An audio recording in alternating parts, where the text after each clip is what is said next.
and good morning, everyone. Welcome to this week's new episode of Breakfast with Boom. I'm your host, Mr. BoomStick XL, and ladies and gentlemen, 24 hours or nearly 24 hours later after the FTC has announced that they are trying to block the Activision Blizzard King acquisition that has basically stolen all of the headlines from 2022. We're going to get into that. There is a lot of disappointment to go around with what happened, why it happened. We also have the Game Awards, which for Xbox fans was a bit of a letdown, to basically say the least. First, I want to apologize. The last couple of shows that I've been doing, people said my mic was low, and I didn't realize that my PC did an update. And, well, I had my mic settings changed, but hopefully I'm sounding like the Boom of old that you know and love. Well, hopefully love anyway. We're gonna have a conversation, folks. We've been talking for the last 25 plus minutes behind the scenes. Dreadpool, Web Dave, Retri, and of course Fuzzy Belvedere. And a lot of people have a lot of things to say. This is going to be a show of truth, a show of disappointment, and a show of what's next. There's been a lot of talk from many of our peers. Dealer Gaming has some to say that I want to read. Fonz from RDX and from his own channel had a lot to say about Microsoft. So did Special Nick from the Xbox era. And we're going to be reading all of their quotes. Gaz got in on the conversation. You know, Gaz he's non-apologetic, and I think that's what I love about him. But let's get into the panel here, and we'll get into, of course, all of the big topics. First, we're going to welcome back Retri from Game Pass Daily, brother. Third time this week you're on the show. Welcome back. Yeah, thank you, Boom. Glad to be here. Glad to be with this awesome panel. I am third time's a charm. I'm here like a cockroach, not going away. And I definitely have some hot takes. Might lose some subscribers today, but I'm like Gaz. You know, I'm not gonna pull some. You know, I'm not gonna pull punches here. It is. You know, it's gonna be a spicy show. You know what? That's what everybody wants. You know, I mean, obviously, we don't pander to one company. I'm a big fan of Microsoft, obviously. I know that they watch the show and they listen to the show. And I'm very, very honored and blessed that they do, because this show is still under 12,000 subscribers. And the fact that people from Microsoft take the time and feel that I do a good enough job to represent the brand, that they do, in fact, listen to this show. But I am going to say that you're going to get some truth from Boom today regarding Microsoft, what they did at the Game Awards, which was basically nothing, and why. I totally understand that they were trying not to show their hand regarding the ABK deal. But we're not ignorant of that fact, chat. Right. Now, we get it. Yes, there's an understanding as to what they. But there's a balance. There is a balance. But Sony, who has been the biggest proponent of this deal and obviously used many of the connections that Jim Ryan has made specifically, in all the trips that he's been taking, obviously worked. But there were three major PlayStation 5 exclusives that are not timed exclusive, folks, that are straight up exclusives that are third party.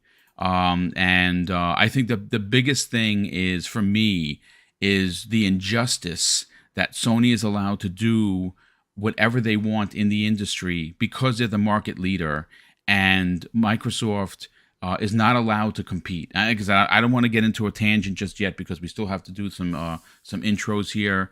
Let's go to Web Dave. First of all, Dave, you got a new mic. You sound great. You look great. What's going on, brother? How you feeling?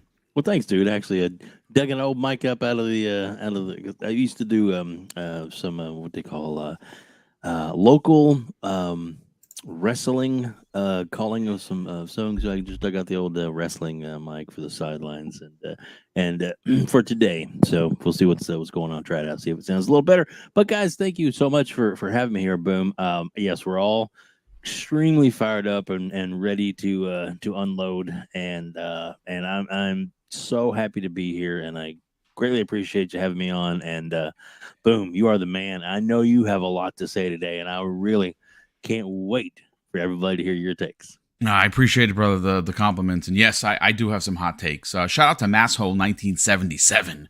He says Jez Corden called it last week with Rand when he said, "Be prepared for Xbox to have little to no presence at the Game Awards." And yes, I watched that episode, which of course you all should.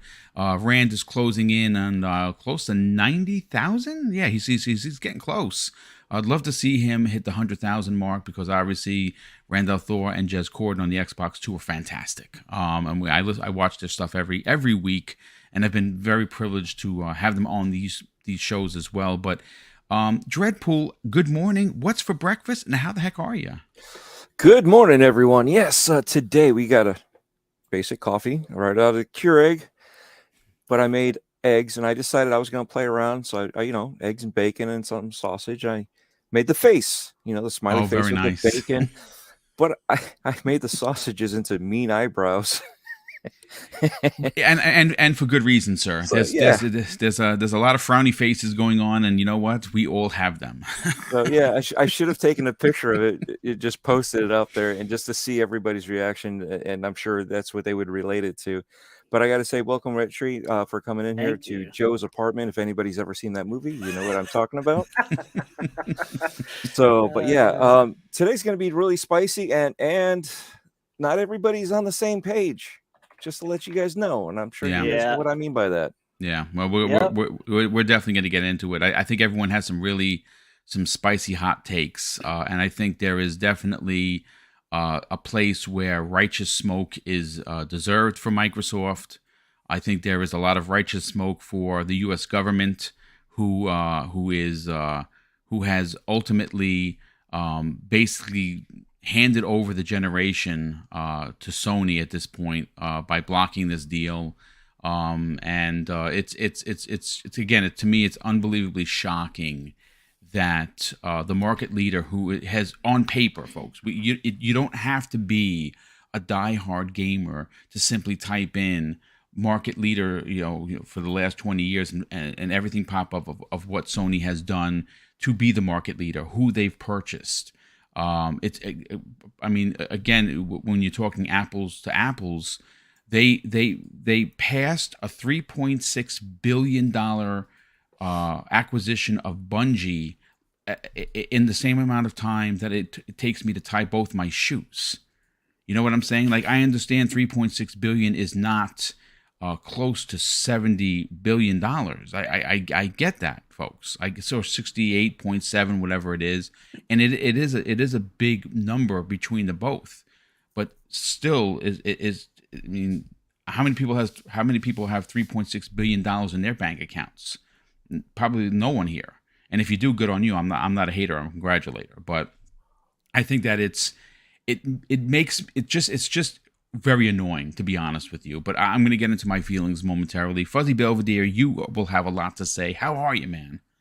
Well, I'm doing great. Great to be here with you guys. Yeah, I've been thinking this over, and I got a bit of a conspiracy theory that I will unveil when we get to that point. But man, some interesting stuff at the Game Awards. Not as much interesting stuff as I would have liked, but yeah, we'll definitely dive into it. But yeah, man, buckle up. Let's go. Well, it's funny. Nix in the chat says something funny. Don't discredit Microsoft. They had a major reveal last night, and it was the new slogan for Game Pass, GLHF, which I don't even know what the hell that means. Yeah. Good. What the hell was it? It was like... What does anyone in the chat know what that means? Good luck, right? Yeah. Good luck, have fun. Good luck, have fun. That's what it is. Okay, so the old man figured it out before it was thrown into the chat. Hashtag good luck, have fun. Yeah, I don't know if they wanted that to go viral. I'm like, I ain't putting that out there. That's just weird. Sin says, I don't. I only have 3.5 billion in his. Good for you, Sin, for having only Sin, DM me, man. Let's talk. DM me with some cash. I love it. I have that moths in my closet. Does that count? You know what? I would say yes at this point, Red. I would say absolutely. Look, ladies and gentlemen, let's rip the Band-Aid right off. The Game Awards we're going to get into, but I think that I would be not a great host if I didn't talk about what literally shocked the entire world. There are a lot of people that thought this was going to happen. And of course I'm talking about the FTC suing Microsoft to block the deal of Activision Blizzard King. This is a bad week for Xbox folks. It's probably the worst week they've had in years. And I'm gonna go to Retri first on this. Sure. When you look at the $10 price increase for first party games, there is a lot of controversy in regards to 3 of those games that were supposed to be out this year are now next year, and somehow because Microsoft effed up, the people that are going to buy this game have to pay $10 more, which I think is a mistake. I think they should have been, if you want to raise game prices after these 3 games come out, I hear you. Then you go and you do that. But you don't charge your players or your potential new players $10 more on games that were supposed to be out this year. I think that is a bad look. Listen, I get it. Game Pass, folks. Listen, I'm a Game Pass stan. I'm paid up until November 18th, 2025. I'm good. But that's not the point. The point of the matter is that these 3 games were supposed to be out in 2022. They got delayed for, now you can say whatever you want. They needed more polish, or they're trying to look weak for regulators, which didn't work. People are going to spend $70 if they buy these games. That's red flag. Okay? The deal being blocked is not Microsoft's fault. I think they have presented an amazing case. I think that if the FTC is the only one they're going up against, they win. A judge is going to look at this argument and they're going to laugh Lena Khan and her team out of the building. But the problem is not the FTC. It is the CMA and the EU Commission. Now, I don't know what their judgment is going to be, but I'm going to take an early stab at this, Retri, and say that they're going to pardon my French, they're going to block the effing deal anyway. Right? That's my thought. But on top of this poop Sunday that's sitting in front of me, right? They come to the Game Awards with guts, nothing. I got to be honest with you. Brad Smith said yesterday, "We tried with peace." Now, that was pretty big words for the president of Microsoft to say. Yeah. I was a little shocked by it. But and ultimately he's basically saying war is coming. We're going to war. 100% was saying that. If it ain't peace, it's war. Yeah, absolutely. So here's my thing, Retri. Let's get your hot, spicy take about what happened yesterday. And like I said, the back end of the show, folks, we'll talk about the big winners, losers, and some really strange moments at the Game Awards after we get through this. Retri, guys, speak your piece, brother. All right, so are we talking FTC here and FTC, whatever, however you want to do it. Microsoft with the raised prices, Microsoft not showing up with the Game Awards. It's whatever you want to talk about, brother. Yeah, I mean the FTC thing didn't surprise me. The suing didn't surprise me at all because Lena Khan has a stick up her butt, has something to prove about big tech, which is fine. That's great for her career. It's a political move, but I'm not worried about the FTC at all, Boom, to be perfectly honest with you. I am definitely worried about the CMA and the fact that it would be different if the FTC, they went to court, got their asses handed to them from Microsoft, and then the CMA started working on their stuff, but they're not. We're all doing it kind of at the same time, which means the CMA might not really go by exactly what the FTC is going to decide anyways, because they're going to be doing their own thing at the same time. And that's kind of what's got me a little bit worried. Xbox and Microsoft not showing up at the Game Awards last night. I listened to Jez and I agreed with Jez, but there's a giant difference between showing little and showing nothing. You take away the ads and you take away As Dusk Falls. Xbox didn't exist last night outside of that. Yeah. That is pathetic. Xbox and Microsoft are not and should not be immune to criticism. So I'm probably going to lose subscribers today. I don't give a crap. I don't care. Mm-hmm. If you don't give them some righteous smoke once in a while, you are part of the problem, guys. Yeah. You are not you're just like the Sony fanboys who will sit on Twitter and defend them when they get bent over and raked over the coals time and time again. Indeed. We got to be different. This community, why I like the Xbox community is because I do feel like we are usually logical thinkers, right? We usually kind of sit back and see the bigger picture. I'm starting to see that less and less. The more subscribers and the more people I get around me, I'm seeing a lot of the same fanatics on Xbox as I do PlayStation. There's just more PlayStation people, so there's just more of them.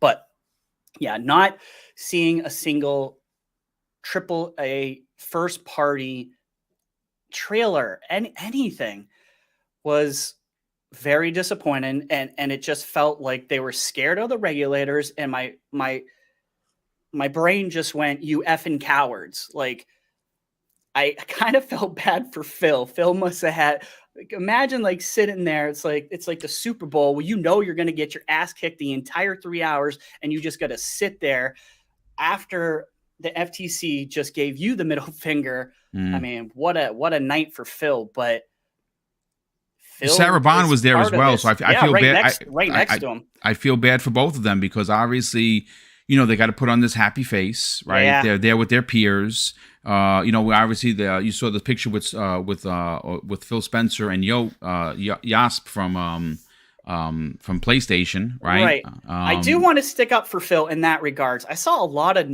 people on Twitter, naturally, just crapping on Phil for taking pictures with these people. That's ridiculous. Guys, they're his friends. They're his friends. Absolutely. Okay, like you got to understand. A lot of these other companies and Sony, like, as you guys should know this, they're all friends. They don't hate each other. They're business wise, they hate each other, right? They do this, but at the end of the day, like, don't get mad at Phil for taking some shots with award winners from the other side. That's just stupid. Like, don't be that person, please. But yeah, it was disappointing, but I don't want to be, I'm going to give Xbox smoke, the righteous smoke. And I think it is righteous. I think there's a lot of weird theories. Was it really the regulators? Was it really them scared of FTC, or is it some other conspiracy theory? Well, they're sticking out of the show and they're going to do a bunch of their own shows this year.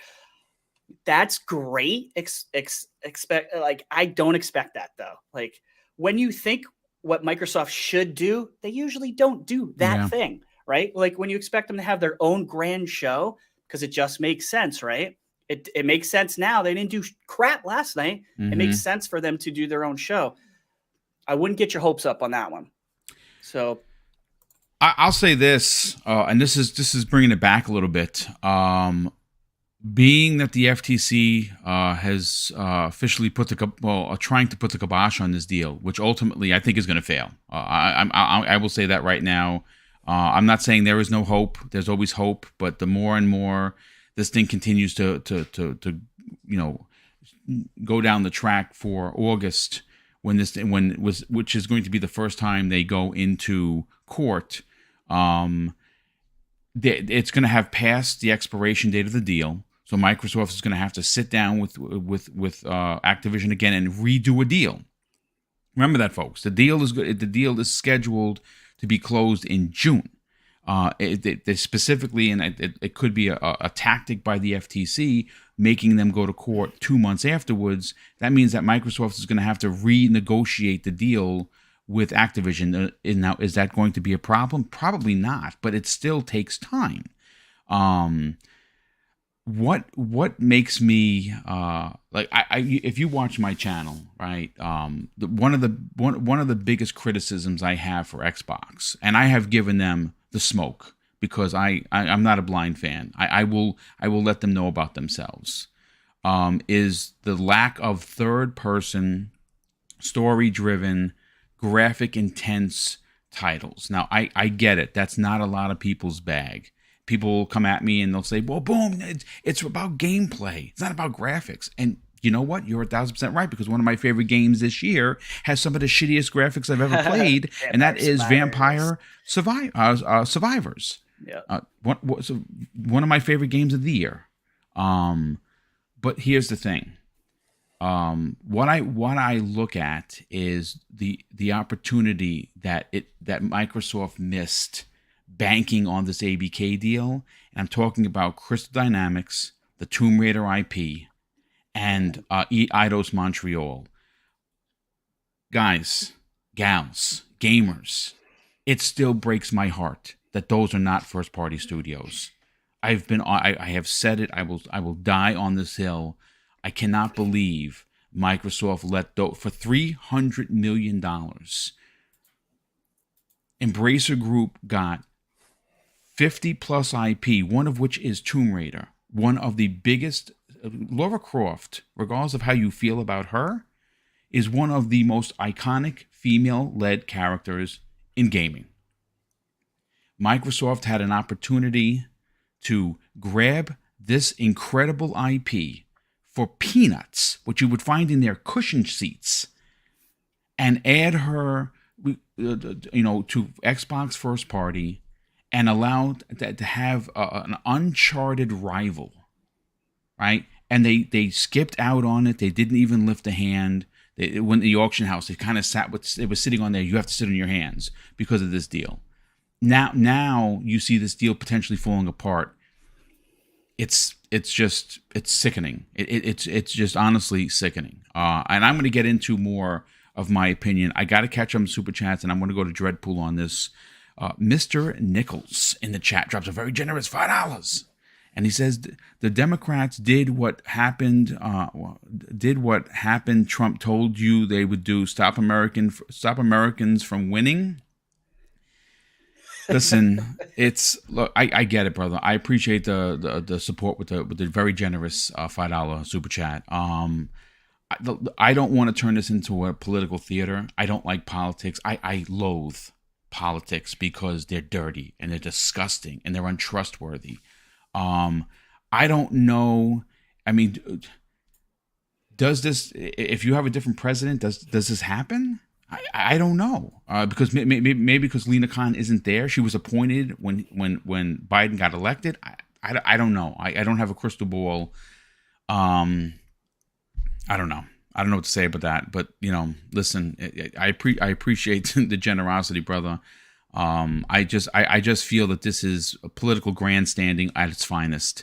It's not for the it's not for the right reasons. It's for, I want to pad my career. That's all I will say about it. We have Giggity08 drops a very generous $5 super chat and says, when they first showed Phil last night and how pissed off he looked, shows the kind of day the Xbox community had yesterday. Yeah, I was gut punched yesterday. Honestly, I was like literally like live on the air, gut punched. Tom from Toonami drops a very generous $5 super chat and says, honestly, at this point, Microsoft should just walk away, take the other $67 billion and start playing by Sony's rules, buy smaller studios and third-party exclusives. Yeah, if they walk away from this deal, they have to pay Activision $3 billion. It's a penalty. And I know that's a drop in the hat. It's still $3 billion, though. I mean, who's That's a Bungie. That's a Bungie right that's there. That's a Bungie. That's exactly what it is. I don't quite disagree. I kind of, it's going to sit in litigation for possible years, as Hogue has suggested. Yes. He's got a good point there. I'm not sure. I really love Blizzard, so I'm kind of like Jez. I really care about them more than anything. I love Blizzard, but screw it. Like, lock them up. Play their game. Like, he's got a good point. I kind of like that super chat. You know what? If this is going to be locked up in litigation for 18 months, are we saying that now, folks? I'm just going to paint a real ugly picture here, and I'm using poop as my paint. So get ready for the stink. If this thing gets locked up for 8 months, 12 months, 18 months, are we suggesting that somehow or another Microsoft is going to continue to limp around for shows and for content and for first party? Because if that's the case, Yep. that's not the world I want to live in, folks. Okay, if you have to back out of the deal, listen, I don't have $3 billion to give you, but you knew the risks, and at this point, if you don't show your fangs, there's going to be a big problem. You're going to lose your community. Okay, we're the ones holding Microsoft and Xbox up. Us here, the ones talking about Game Pass every show, selling your brand and getting UGATs for it. We do it because we love the brand. You have to do something. I put it to this way, I'm not willing to accept even half a good year in 2023. I want 2023 to be the greatest year in Xbox history, and that is what we are owed. Yep. That is what we are owed. Yeah. 2022 was a disaster, and it was done to show regulators that you need ABK. And the truth of the matter is, they do need ABK because of Game Pass. But you cannot have another 2022 in 2023. I'm sorry. Yeah, I agree.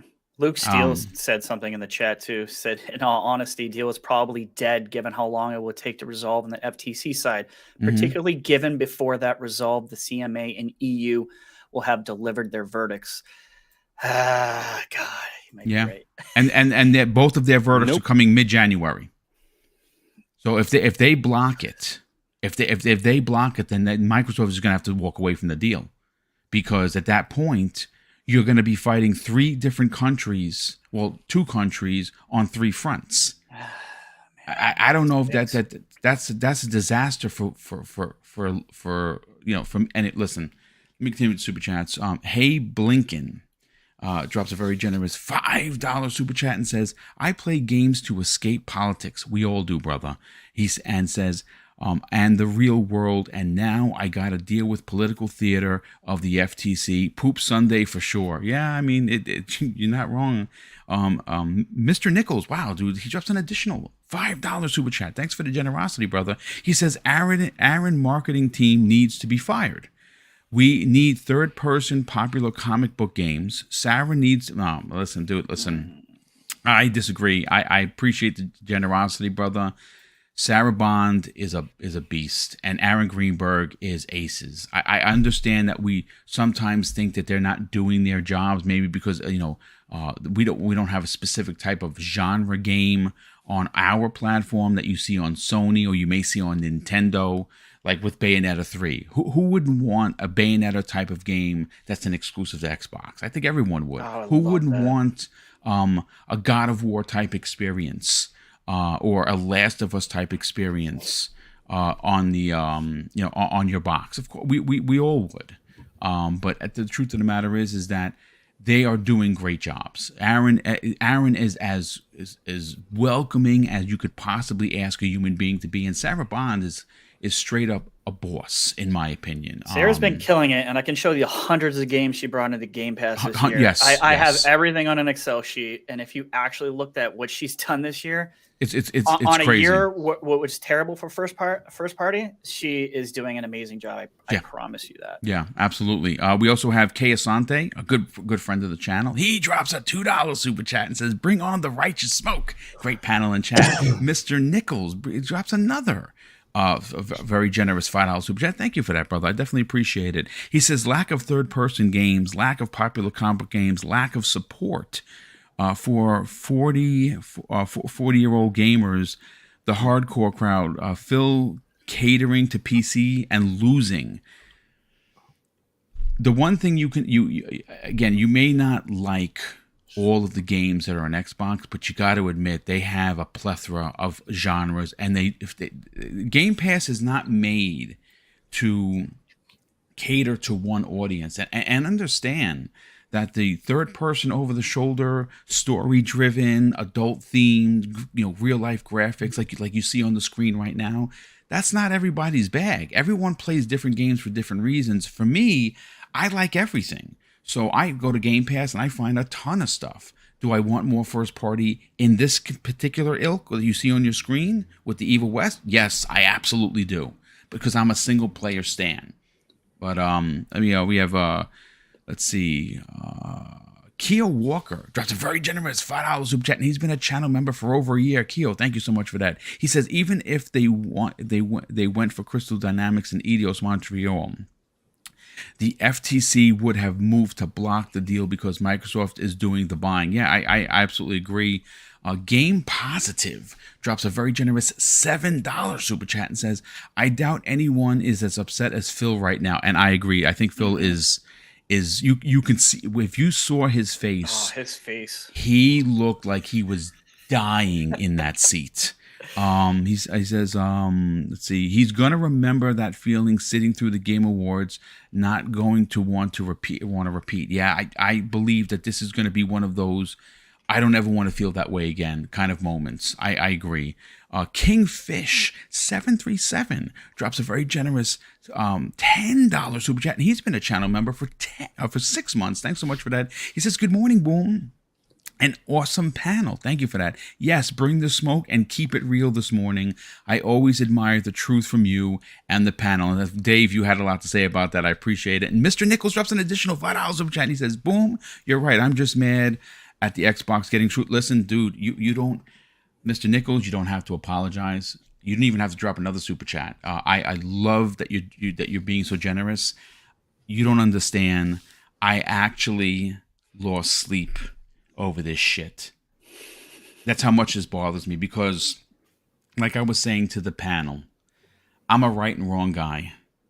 When I tell you folks, when I tell you this from my heart, I was a New York City police officer for 21 years, and I got blessed somehow or another to never have to hurt another human being. To go back to the neighborhood that I used to run around as a kid and give back to those same people. I had a magical career. And one of the biggest things with me is honor and integrity. It is my core. It's my soul.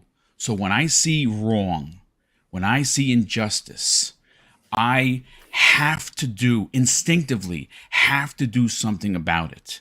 And I can't do anything. So that helpless feeling of seeing Sony be able to run the gambit unchecked by anyone makes me so angry, I can't begin to tell you. So I understand exactly what you're saying. Jason Redman drops a very generous $5 super chat and says $4 billion will cost Microsoft if the deal. Yeah, well, it's actually I'm pretty sure it's $3 billion they'd have to pay. Yeah, I think it's 3. First of all, before we get to Dreadpool, I'm sorry I was so long-winded. BitCloud Gaming, my brother, holy cow, it's so great to see you. How the heck are you, brother? I've been good, man. It's been way too long. Hope you guys are well. Yes. Yeah, it's a pleasure to have you here, brother. We will get to you momentarily. Dreadpool, let's get your raw take on this, brother, because you had a lot to say in the private chat, and you had a lot to say in the DM. And as in the green room, let's rip off the Band-Aid, brother. Go crazy. Where do we go with this? Yet again, it's the whole deceptive practices on Sony's side, and it's yet again it falls to Xbox for not pushing more. And I get it. We've said it before. They have a strategy. They have this. But it was good to see when they did earlier this week stand up and say, look, we provided 10 years to Nintendo, 10 years to Steam. And Steam even said, Microsoft backs up with their word. We didn't need to sign a contract with them. We would have done it no matter what. If they said 10 years, we would have just taken it for their word. And it's just so funny how, yet again, we still are talking about this because somebody is now stepping in and is still making it a bigger deal than it needs to be. They are too busy worrying about the old Microsoft and not current Microsoft. Back in the day, if Bill Gates was there, he would have said, screw you guys, we're buying this. I don't care what you think, what you say. And he would have just fought them tooth and nail from the get-go. Right. In the meantime, we got Satya and Phil going there and like, look, we're trying to play ball. We're trying to do the right thing, and yet we're still getting all this pushback, and it's mind blowing how we still see this. We see it as people and we're not even in the business, and we already know I'm petty on certain things, and I've been double petty on other things. But, I'm looking at it like, why not just say, look, here you go. We'll give it to you. No problem. You have to have Game Pass on your PlayStation, and yet we'll accept your PlayStation streaming services on our Xbox. And Sony will never go for that. But that's the whole thing, is it's all been deceptive practices on their behalf. If you're giving them the goodwill, they're just changing it up. They're changing up the narrative. It's like they've become fanboys themselves of their own consoles. They're not just the CEO. I'm a fanboy too, just like the toxic troll people on Twitter. It's so mischievous when it comes to that. But on the other side, Xbox does need to show up and show face and do something more, but we don't know their strategy. We don't know what's going on their side, because if they fight it, they could just say, what, no concessions, no problem. But it's a gamble and it's not really a gamble per se. It's a strategy that they have to figure out. We don't know. We actually have a thought on that, Dreadpool, that we're gonna poll after and we won't say it live on the air right now. Once I get everyone's opinion, we'll poll everyone, because this is going to be one of those. If you're pissed off now, you're probably going to be even more pissed off. But right. Please continue. Yeah, and that's the thing is we are still seeing all this back and forth, and the politics in it is just another mind-boggling aspect of why does it. We understand the government is supposed to do their job. They're supposed to look into it, but all these governments, when you see stuff that is someone's trying to push their career up, and it's a losing battle, but yet they're still doing stuff like this because they want another notch in their cap. And it's like, why would you even do this? And then you look at it and you're like, oh, of course, this is why. You're trying to prove that you're better than somebody. You're trying to prove that you're trying to protect the people. Sounds like a fanboy again, right?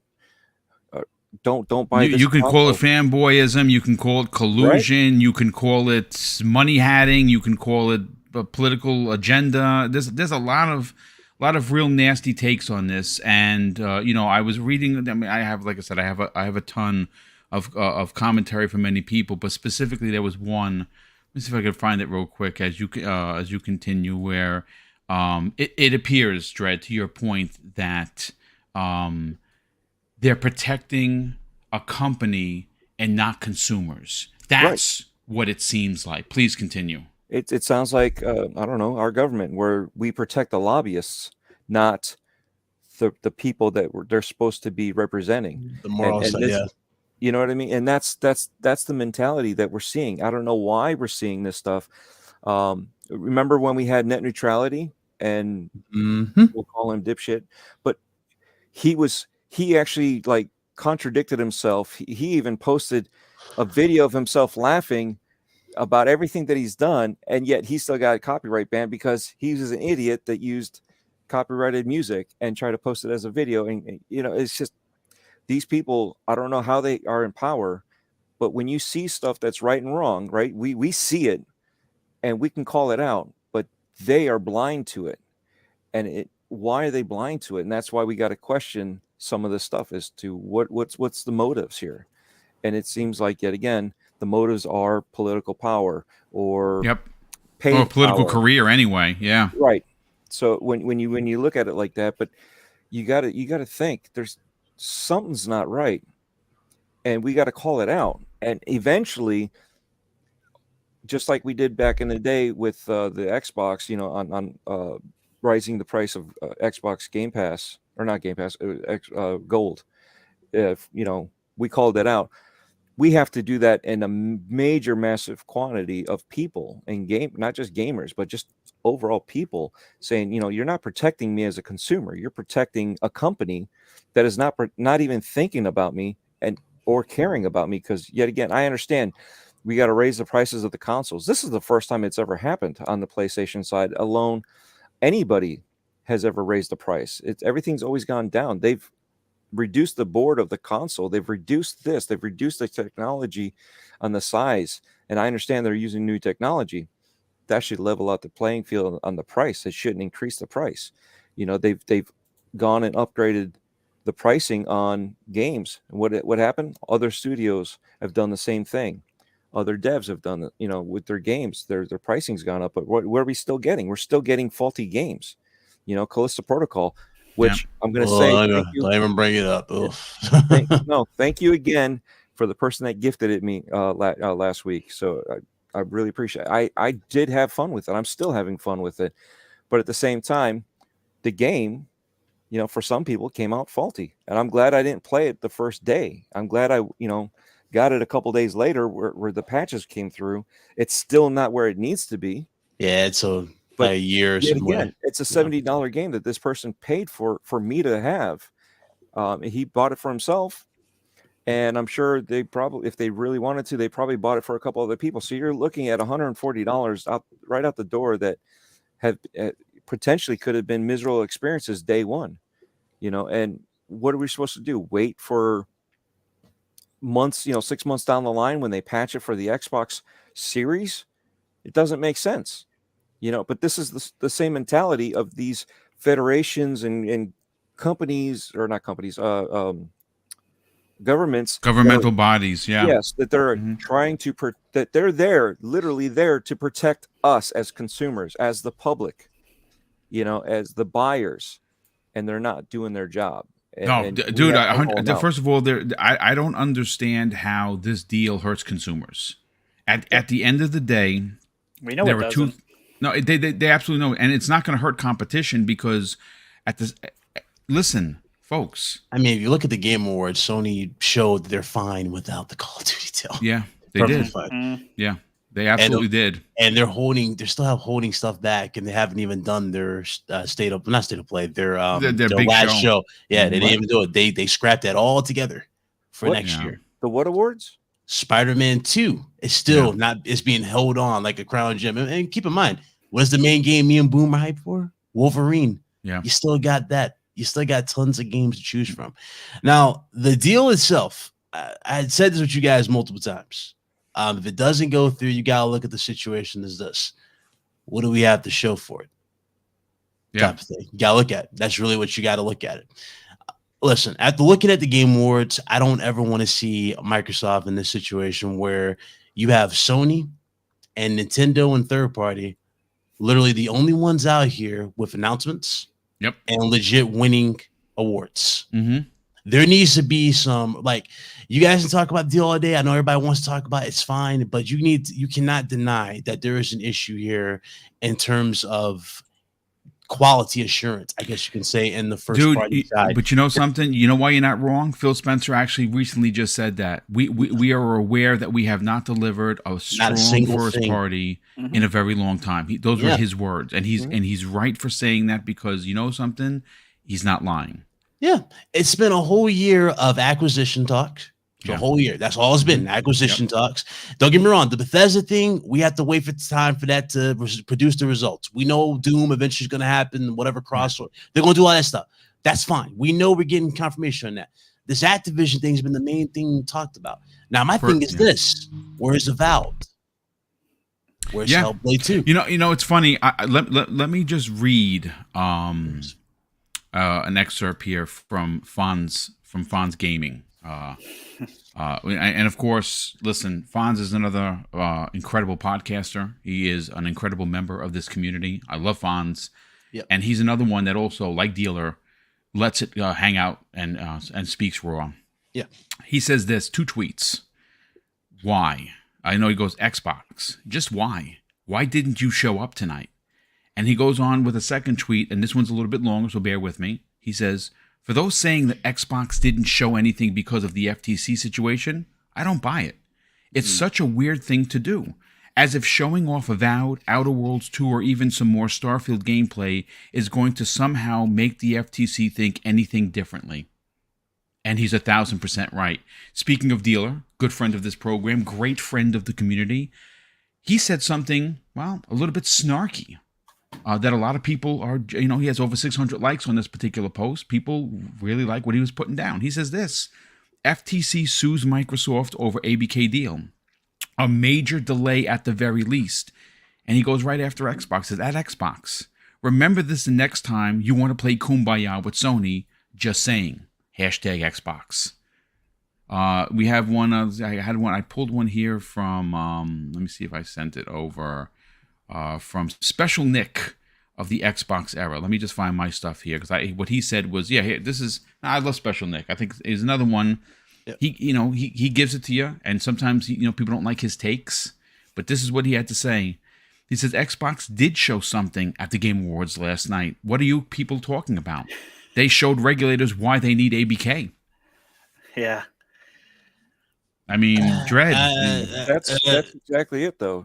Is that the arsenal that they're using? I mean, that's the arsenal. Okay, but at the same time, you got to look at it a little bit different here too. Strategic, like, is that all you're going to just fall back on? Just Call of Duty? Didn't we just say this before? Is that just going to be your little mascot? Remember how I said Master Chief would take a backseat to this, Boom?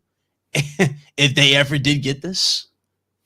So I don't know, man. It's not a good look. And I had this conversation with you multiple times. We had this even one-on-one conversation about this. Yeah. How long have me and you talked about why Microsoft, of all corporations, all the money, resources that they have at disposal, why aren't they in the poll here when it comes to superhero games? Where's Microsoft's? Amen. Where's that? Where is that? It's because they screwed up.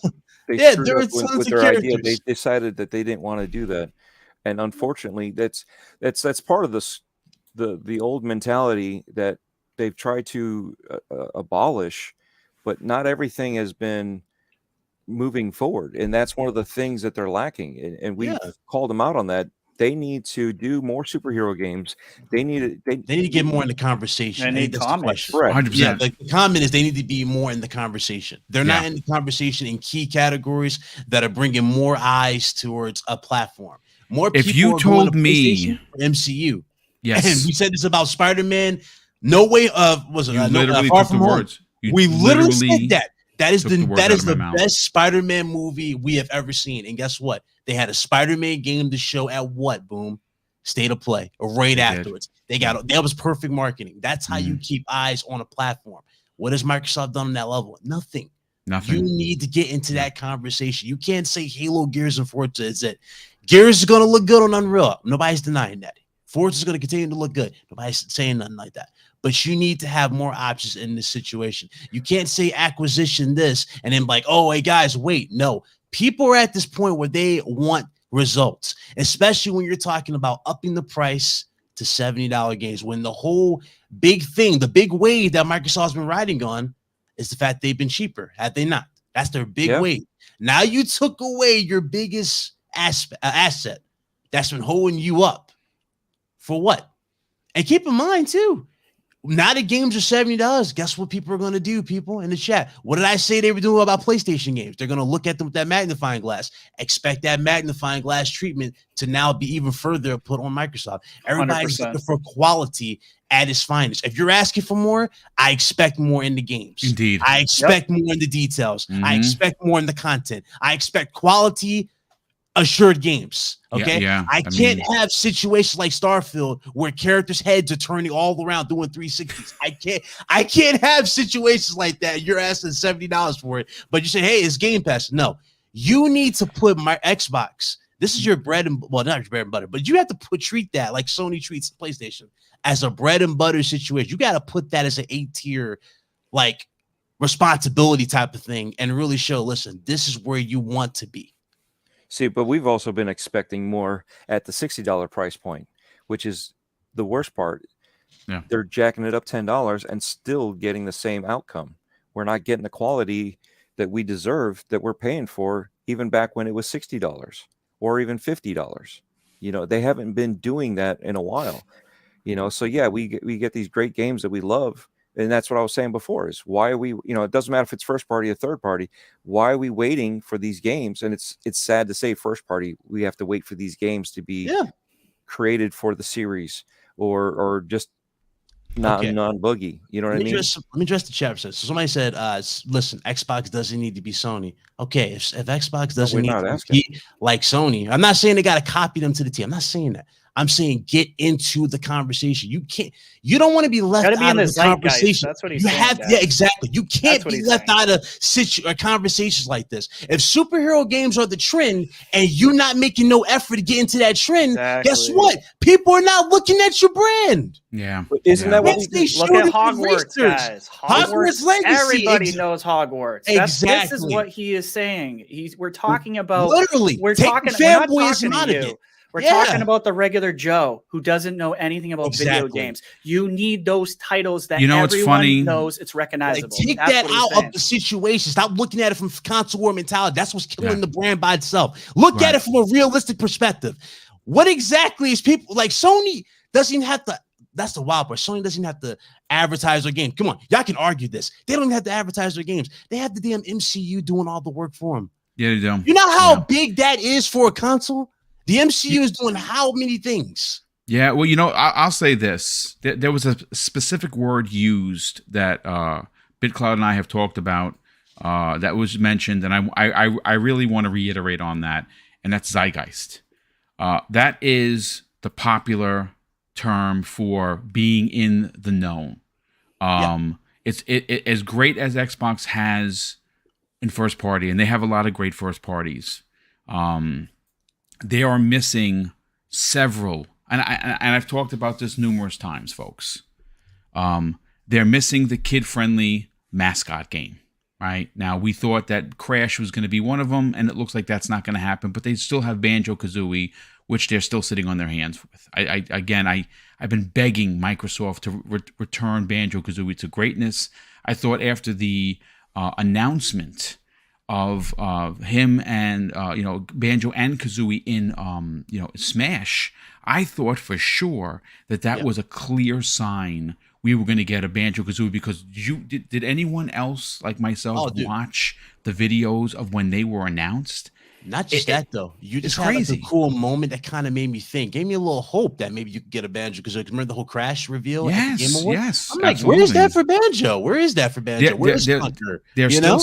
We still don't have a Killer Instinct 2.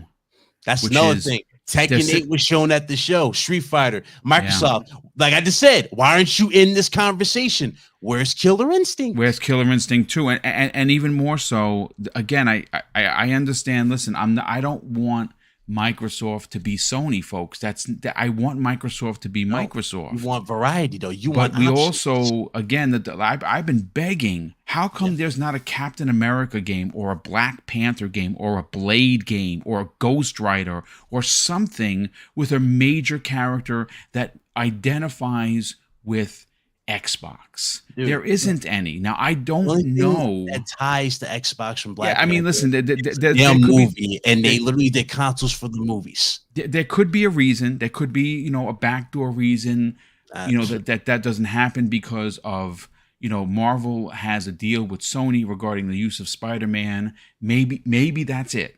And I don't know for sure. And it could very well be. But again, let's reel this back in a bit. Web Dave, let's get your opinion on what everyone has been talking about. The Game Awards came and went.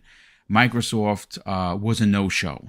A lot of people, including many people on this panel, many people in the chat, were quite disappointed that they didn't show anything new. I've read some quotes from people, in our ilk that are in our gaming circles. Where do you fall with what happened with the FTC and more so the Game Awards? Where do I fall?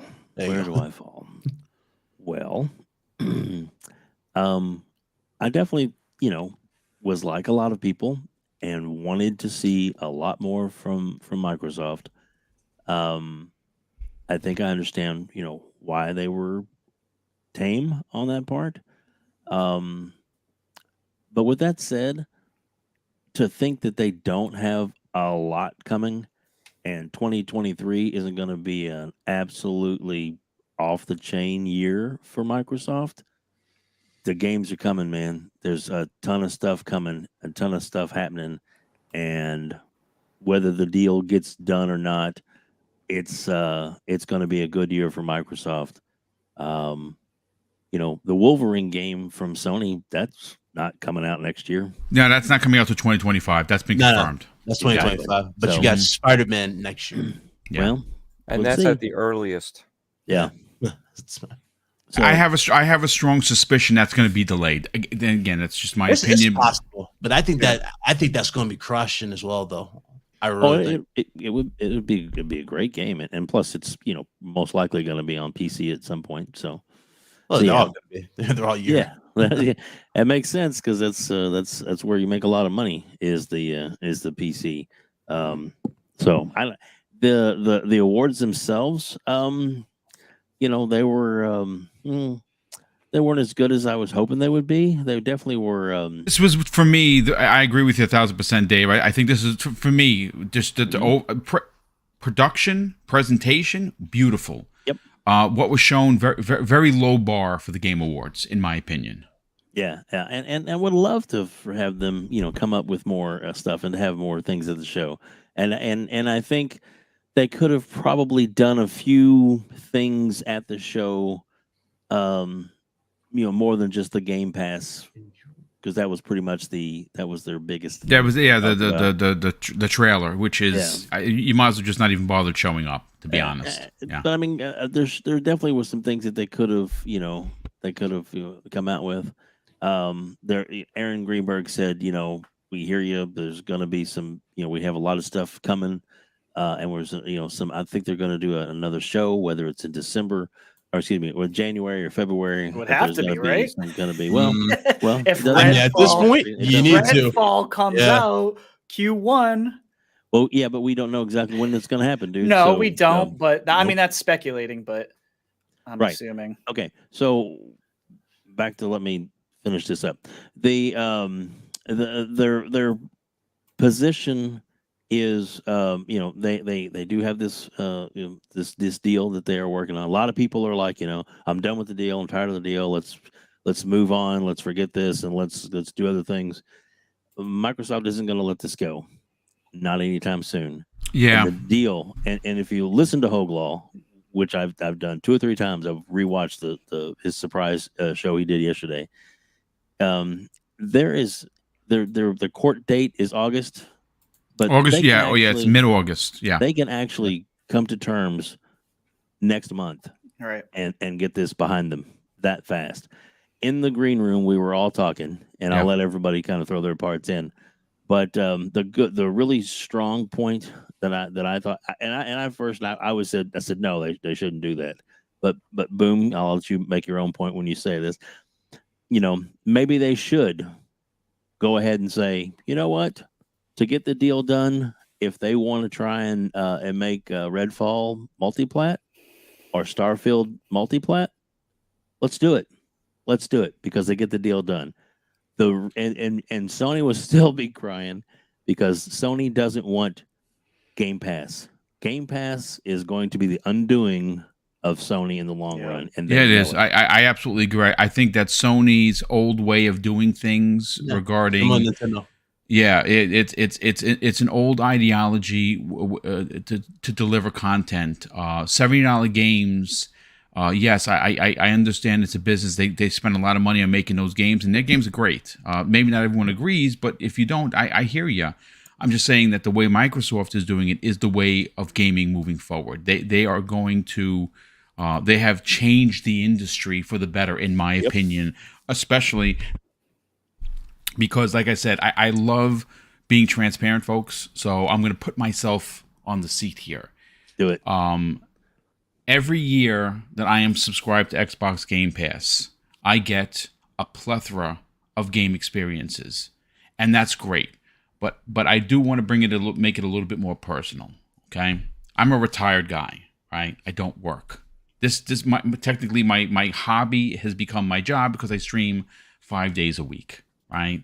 So it's not technically work. It's my love for you folks and for the games and for the community and for the industry. I love everything about gaming. So I I have a great pension. I'm not going to complain. I worked 21 plus years to get it, and I did it. I retired. I never hurt anybody, and I never got hurt. So it's great. But the truth of the matter is that Xbox Game Pass, from a financial position, is fantastic for me, because I get a chance to play all of these games for one low cost per month. And because I'm savvy, I go and I find these cards on Black Friday and during these big sales, and I double down and I go up to 3 years. Like I said, I'm paid up until November of 2025, folks. So I'm good. Buying $70 games here in New York, it's $76.43. I can't do that all the time. And it's not because I don't have money. I have to just be a little smarter with my money, right?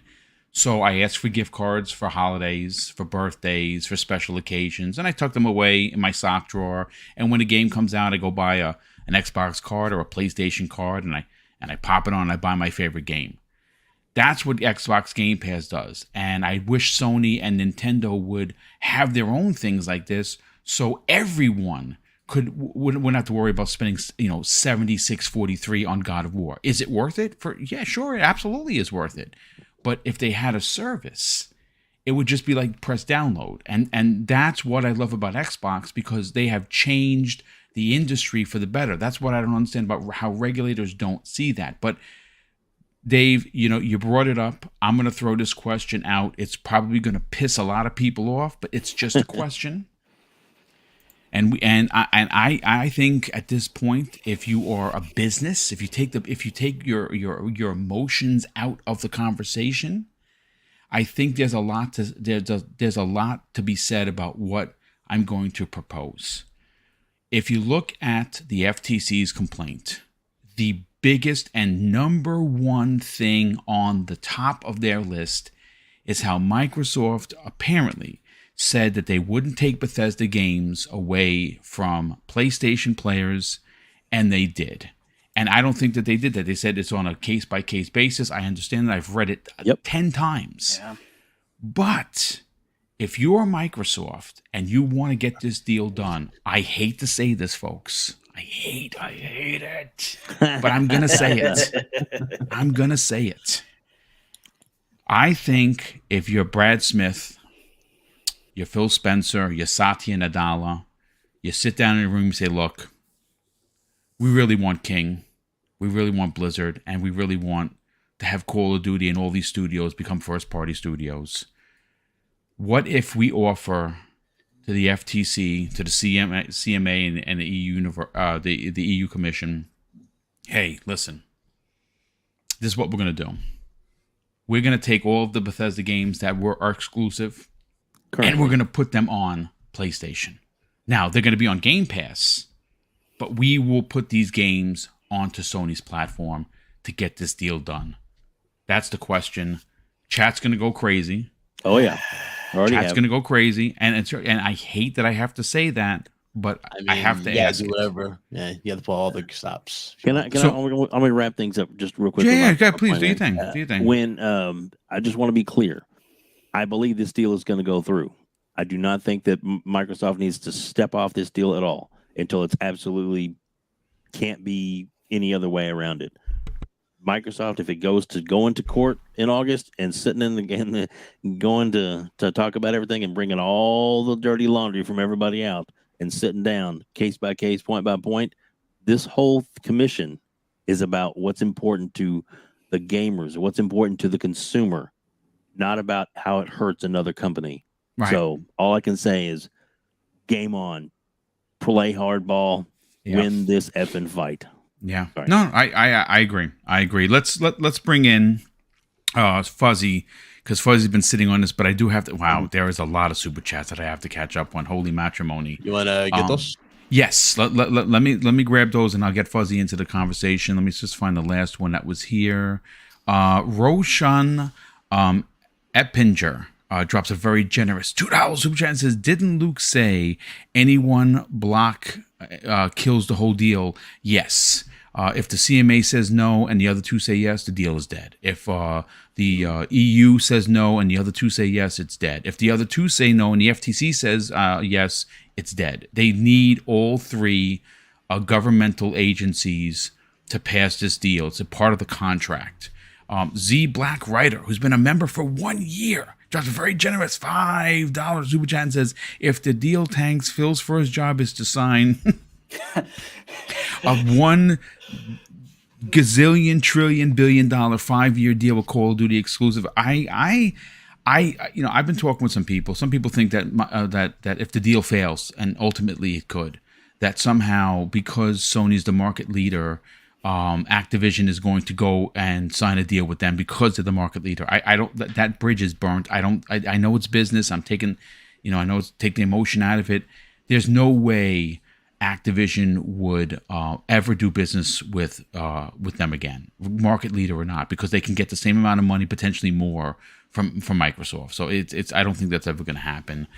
Dead Planet drops a very generous $2 super chat and says Xbox has come too far for the ABK too far for ABK to overshadow 2023. And a big shout out to Luke Steele, who's in the chat. What's going on, brother? Thanks so much for being here. Atticus drops a $5 super chat and says maybe Phil held back last night because he knows Jeff is a PlayStation stan. LOL. Have a good weekend, everyone. I mean, we know it's a PlayStation show, but I think they held back for other reasons. I don't think it's because of that, because, again, they showed the Series X and Hellblade for the first time on Jeff's stage. Then the following year, they showed gameplay.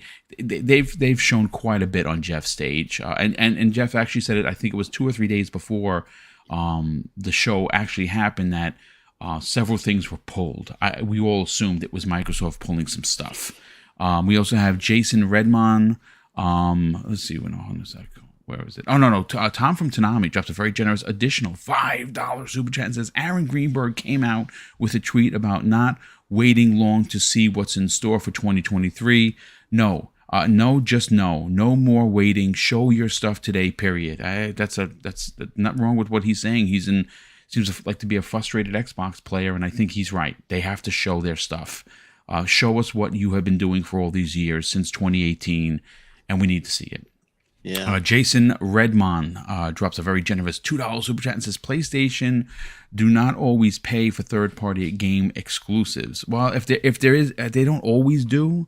But if it is an exclusive, they do get money they do pay the developer at one point for that exclusivity. There's no doubt about it. It depends on the potential. It's like a case-by-case basis. It absolutely is. There's no doubt about it. House Flan drops a very generous $5 super chat and says, I think the days of playing nice guy is over for Microsoft. I'd agree. An executive declaring war is some cyberpunk level stuff and never happens. Yeah, Brad Smith's, I'm going to read his quote in a second. Sir X-Man, good friend of the program, just a $2 super chat and says, the deal fails, pull Minecraft Scorched Earth time. Yeah, that makes too much money. Scrub Nurse. Hey, Scrub Nurse, what's going on, my brother? Holy crap, it's nice to see you.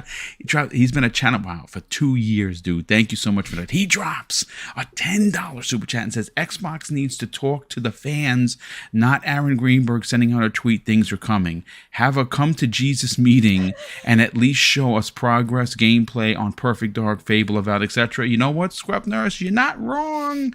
I gotta say, you're not wrong. Hargi Chani, what's up, brother? How's everything? He drops a $10 super chat and says, the doom and gloom from this is sad. It's okay, folks. Xbox not being at the TGA was expected. Yeah, I agree. All about optics. Regulators aren't gamers. They see news. Under no circumstances should Xbox drop the ABK deal. No, I agree. I think at this point they have to go for it to fruition. But yeah, it just makes me wonder. They have been very coy. They have been very coy with showing anything for since the deal was announced. We saw what happened with Crystal Dynamics and Eidos Montreal. They didn't even make a move on that. We've heard that they wanted to buy Asobo, they wanted to buy IO, they wanted to buy Avalanche. They have all these studios that they're working with that they want to bring first party, and they haven't made a move on any of them. So it's if this thing does take until, because I think it's gonna get, folks, it's going to get laughed out of court in August. This is not anti-consumer. It's not anti-competitive. It's anti-Sony. That's the problem. And Sony has made a good enough argument. The question is, if, like I said, if it was just the FTC, I wouldn't even be worried. We wouldn't even be having this conversation. But it's the EU and the CMA that has me concerned. But let me continue. Psychonauts drops a $2 super chat and says, "I don't think Microsoft should make new IPs multiplat." I agree. I again, it's the worst case scenario thing for me. If get the deal done, give back these unannounced titles, the 3 announced titles to Sony, or fight it out in court. I think they still win in court, but again, it's not just the FTC you got to worry about. That's the problem. Keo Walker, who's been a channel member for 17 months, says the reason the FTC lost the last 4 cases was because there was no merit to their complaint. Lena Khan said publicly they won't do concessions. Yeah, that's absolutely correct. So I don't think there is going to be concessions. I think she is trying to pad her political career. She has a very short-sighted view of this deal, of many of her deals, and I think really the crux of it is that she is wasting millions of taxpayer dollars to pad her political career, and I don't like that. I'm going to be honest with you. I don't like the short-sightedness. I do not like the arrogance that she shows. I understand you want to be, you want to, put the hammer down because I'm in charge of. She's sitting in the big seat at the FTC. But this is not a deal that's going to hurt competition or, more importantly, consumers. What this does is it gives consumers a better way to play games at a cheaper price. But, at that point, it is what it is. Hargi Chani drops an additional. Oh, here, I love this. $2 super chat and says, "Microsoft, finish the fight. Halo 3. I love it." And Gamer by Choice. Let me see. I got everyone. Okay, yes. Gamer by Choice, who's been a member, for 2 years. Thank you so much for that. He says, "We are passionate about gaming and it's great. And Microsoft needs to do better, yes. But gaming is an investment for Microsoft while PlayStation is Sony's lifeblood." That is very true. I have appreciated that. I have accepted that.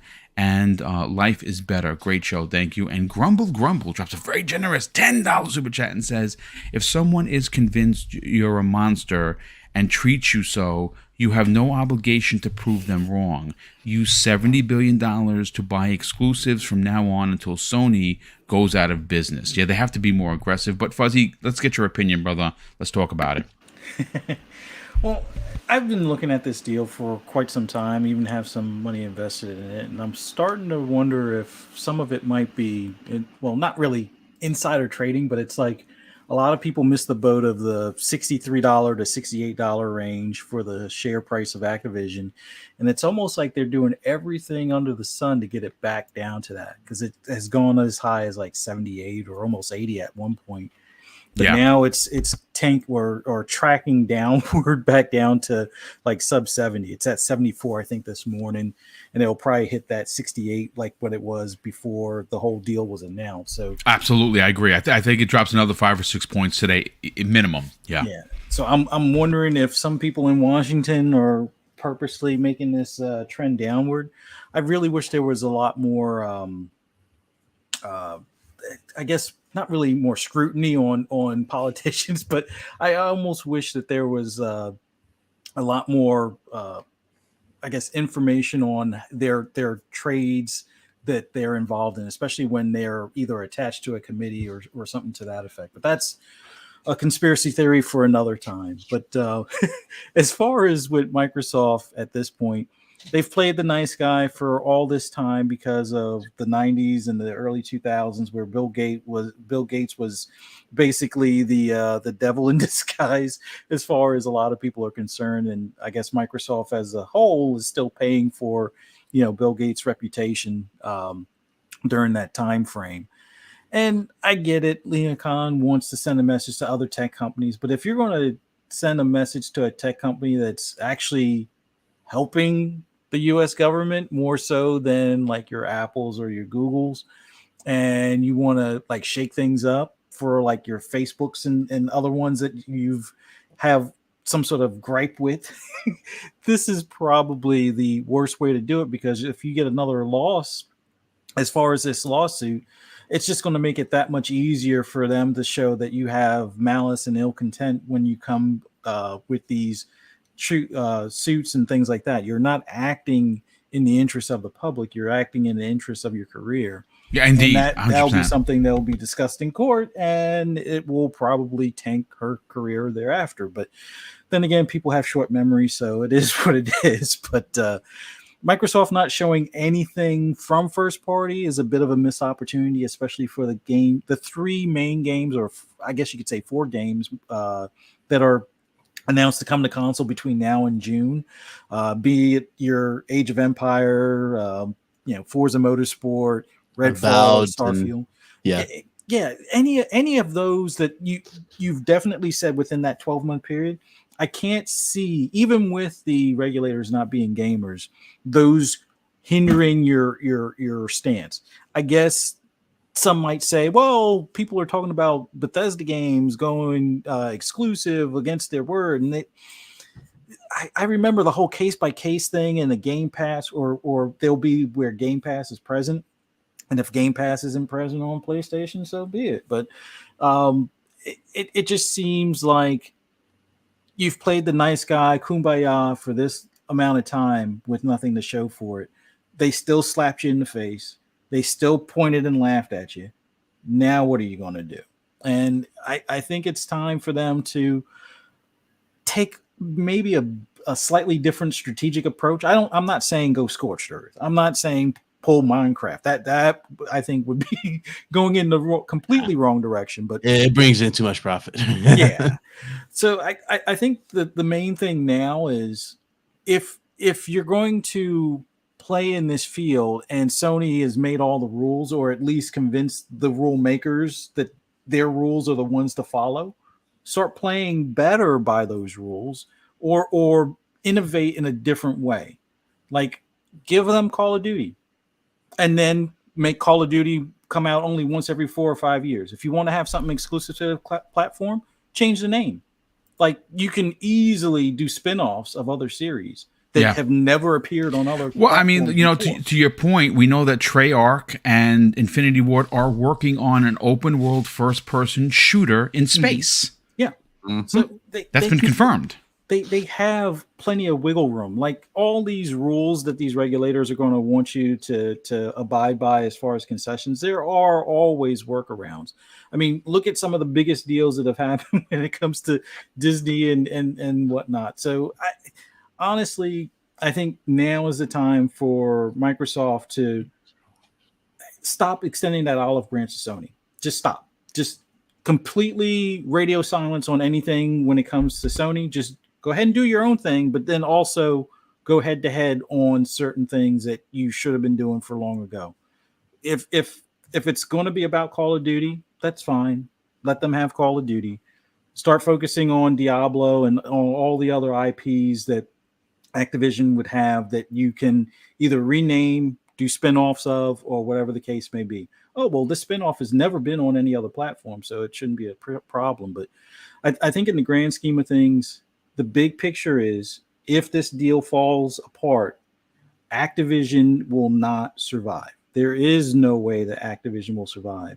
And I want people to remember these politicians and regulators that allowed a company that was in I wouldn't say in desperation to be bought, but to some extent they wanted to be Well, bought. they came to for obvious Microsoft. reasons. They did come to Microsoft. So yeah. Mm-hmm. Yeah. So when these people are unemployed or have to, relocate to other parts of the country to go to other studios and whatnot, in a market where people tend to move around a bit as is, and things seem to be consolidating, it's going to leave a lot of people, standing up, not in a seat type of deal. So I want those politicians to be remembered and attributed for their contributions to that. So, but I don't want to really dive into politics, because that's a whole nother can of worms I don't want to touch. But long and short of the story is, I hope Microsoft remembers, much like dealers post, next time you want to play Kumbaya, just remember this. Like an elephant, elephants never forget. Yeah, just always remember this. And then going forward, every time you could chop them at their knees, do so. Don't hesitate. Yeah, I think Phil's already talked to Brad and told him Kumbaya kill. Again, it's like I said, as an Xbox fan, it's disheartening to see this deal challenged when Call of Duty was never ever going to be taken away from Sony. That what was going to be taken away was marketing rights, and that's too bad because, well, if you're the owner of the company, you know what? That's the way business works. Sony has, again, they have done things, they have run unchecked for years. Like I said, I said at the beginning of the show, folks, they literally passed a $3.6 billion deal for Bungie. Like it took as long as me going to the bathroom. And that's crazy. I understand 3.6 billion versus 70 billion. I totally get that.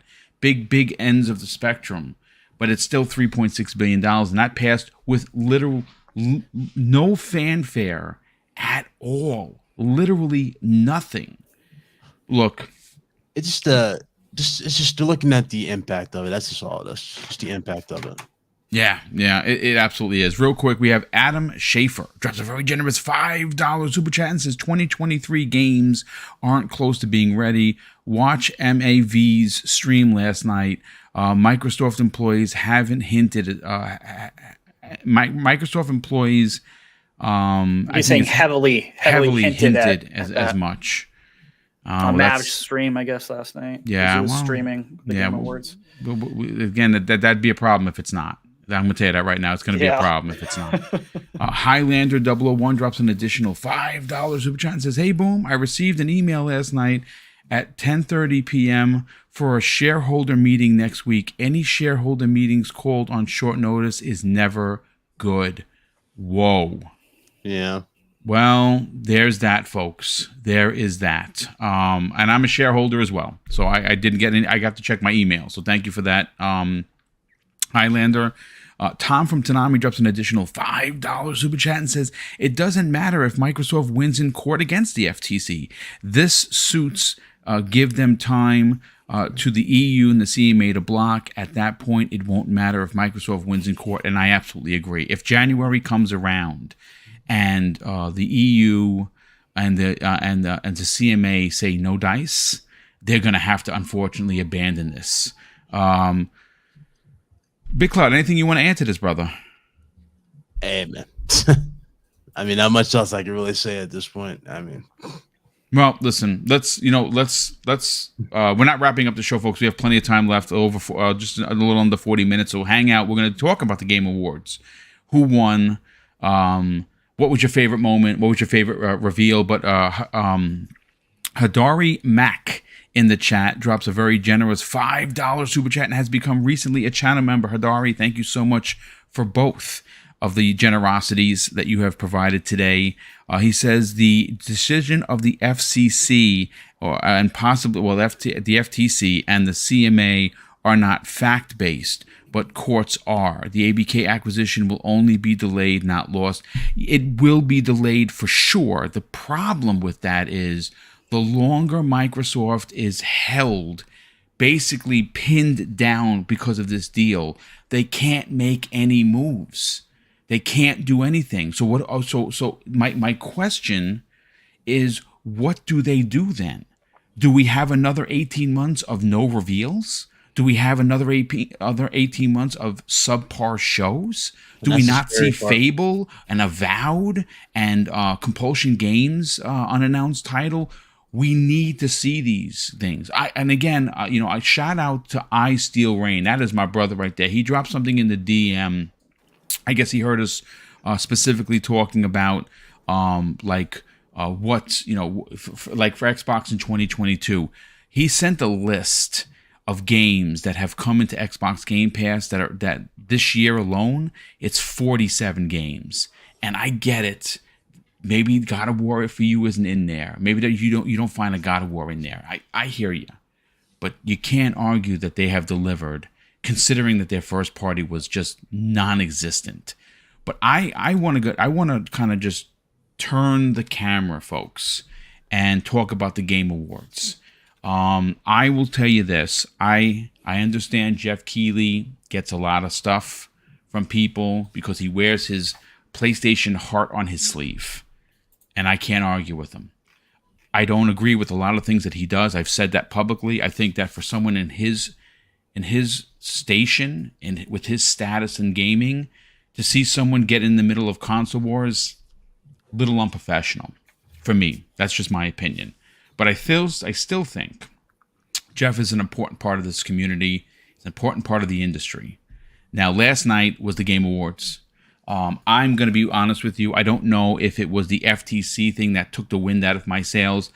I found the Game Awards to be below average. If I was giving it, if I were to grade it, it's probably a C, maybe a C plus for me. And is that Microsoft's fault? Maybe because they pulled some stuff out. Who knows? The highlight, folks, for me was the Kevin Conroy thing. First of all, if you don't know who Kevin Conroy is, you've been out of the loop. Yeah. That dude, I got goosebumps talking about it. He passed away last month at the age of 66, which is incredibly too young. And if you don't know who Kevin Conroy is, he has been the voice of Batman for 30 years. He voiced Batman animated series is where he started, and he's voiced him on many of every Rockstar game. He's been Batman. Mm-hmm. And we learned last night, which again, this is goosebump inducing, and I can't see with the camera. I got goosebumps.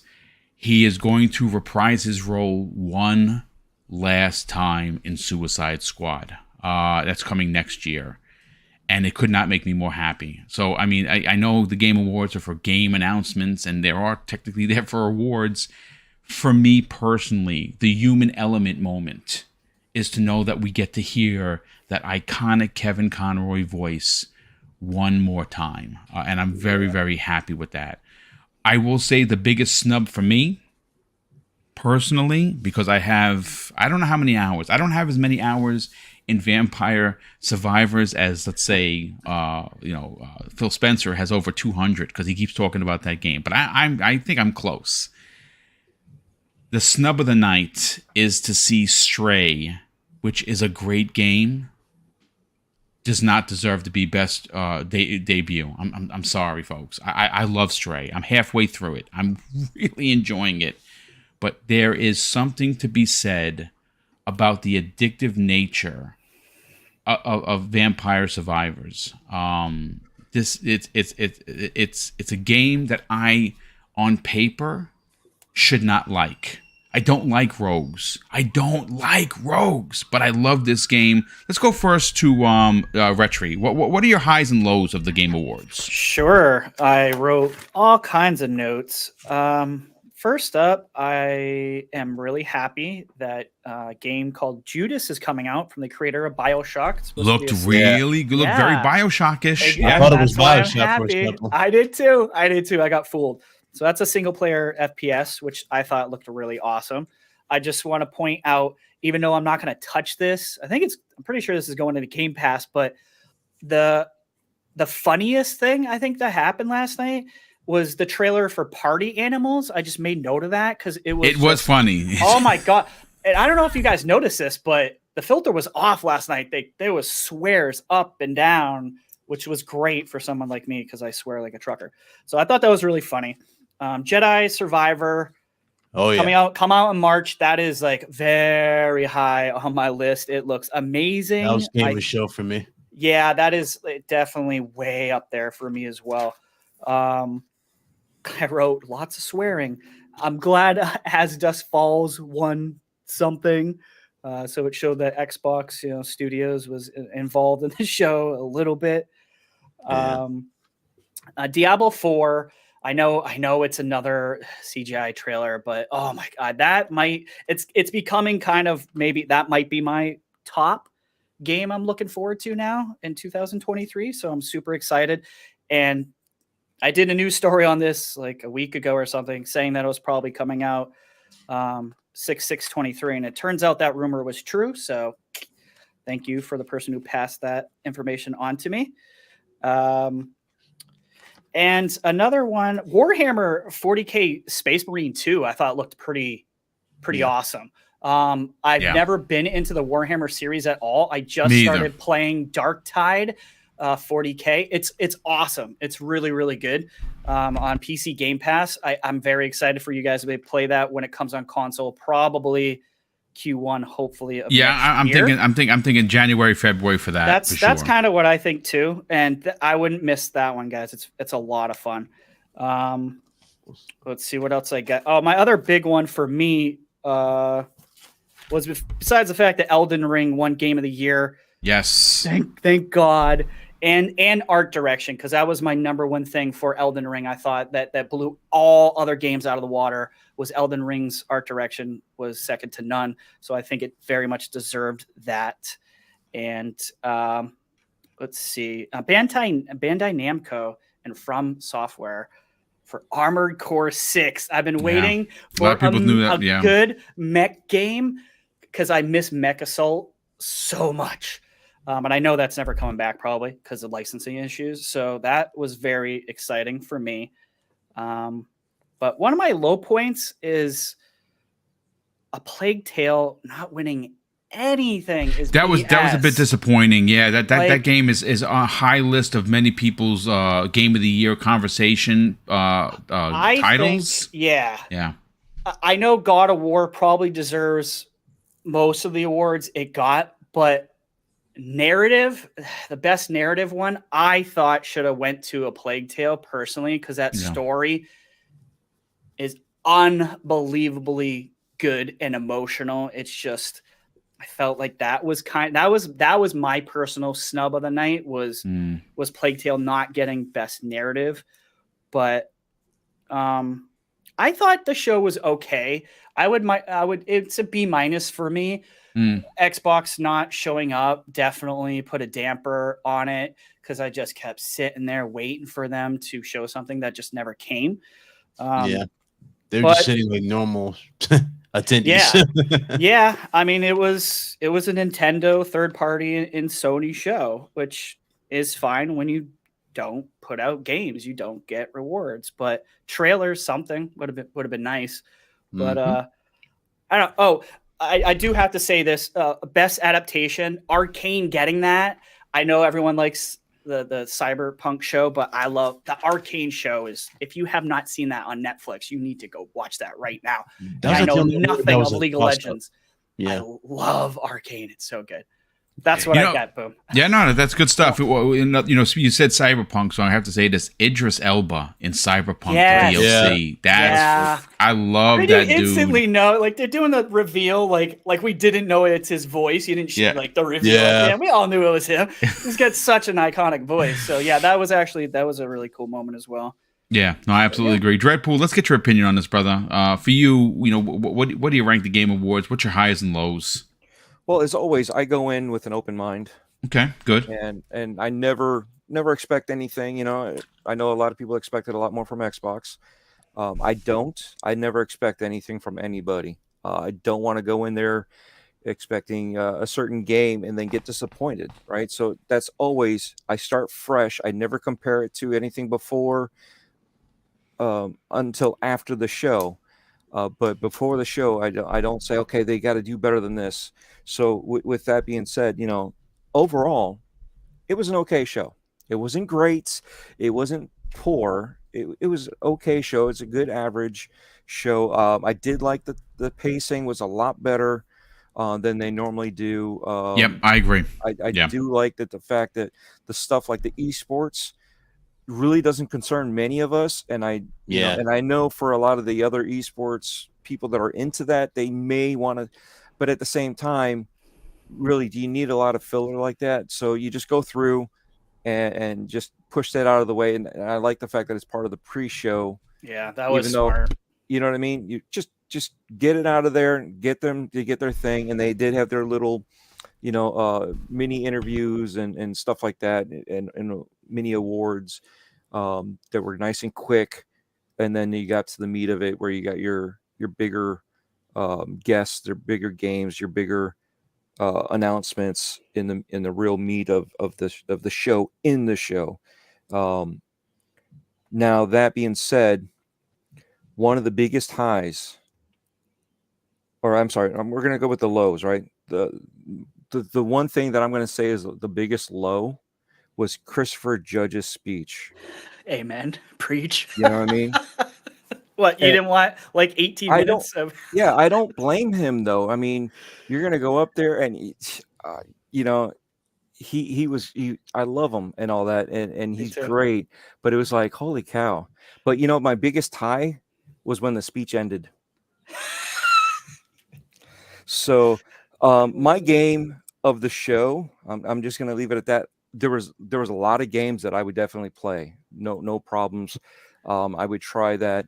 And when you're talking about Vampire Survivors being addictive, you know how you know it's addictive?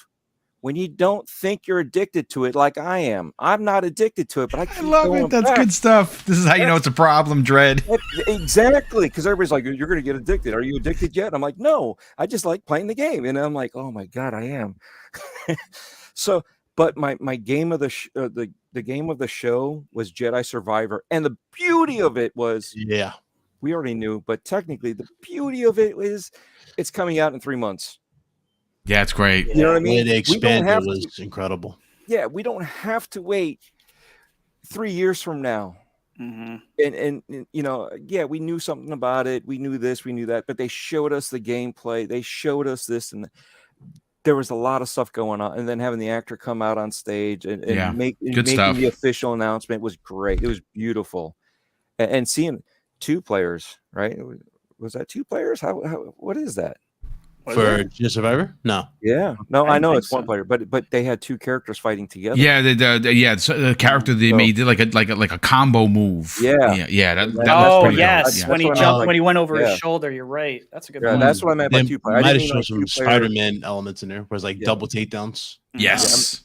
Yeah, so it was really cool to see something like that. So hopefully it's not as annoying as boy, but I'm just just having fun now. But you know, overall, it was a great show. Well, good show, not great show. It was a good show. It was entertaining. It was smooth, and I think he's finally tuned it in. Now, yet again, what could have been better? Xbox. Yes. 100%. You know, yeah. A shorter speech from Judge, but you know, stuff like that happens. But I did like the overall presentation.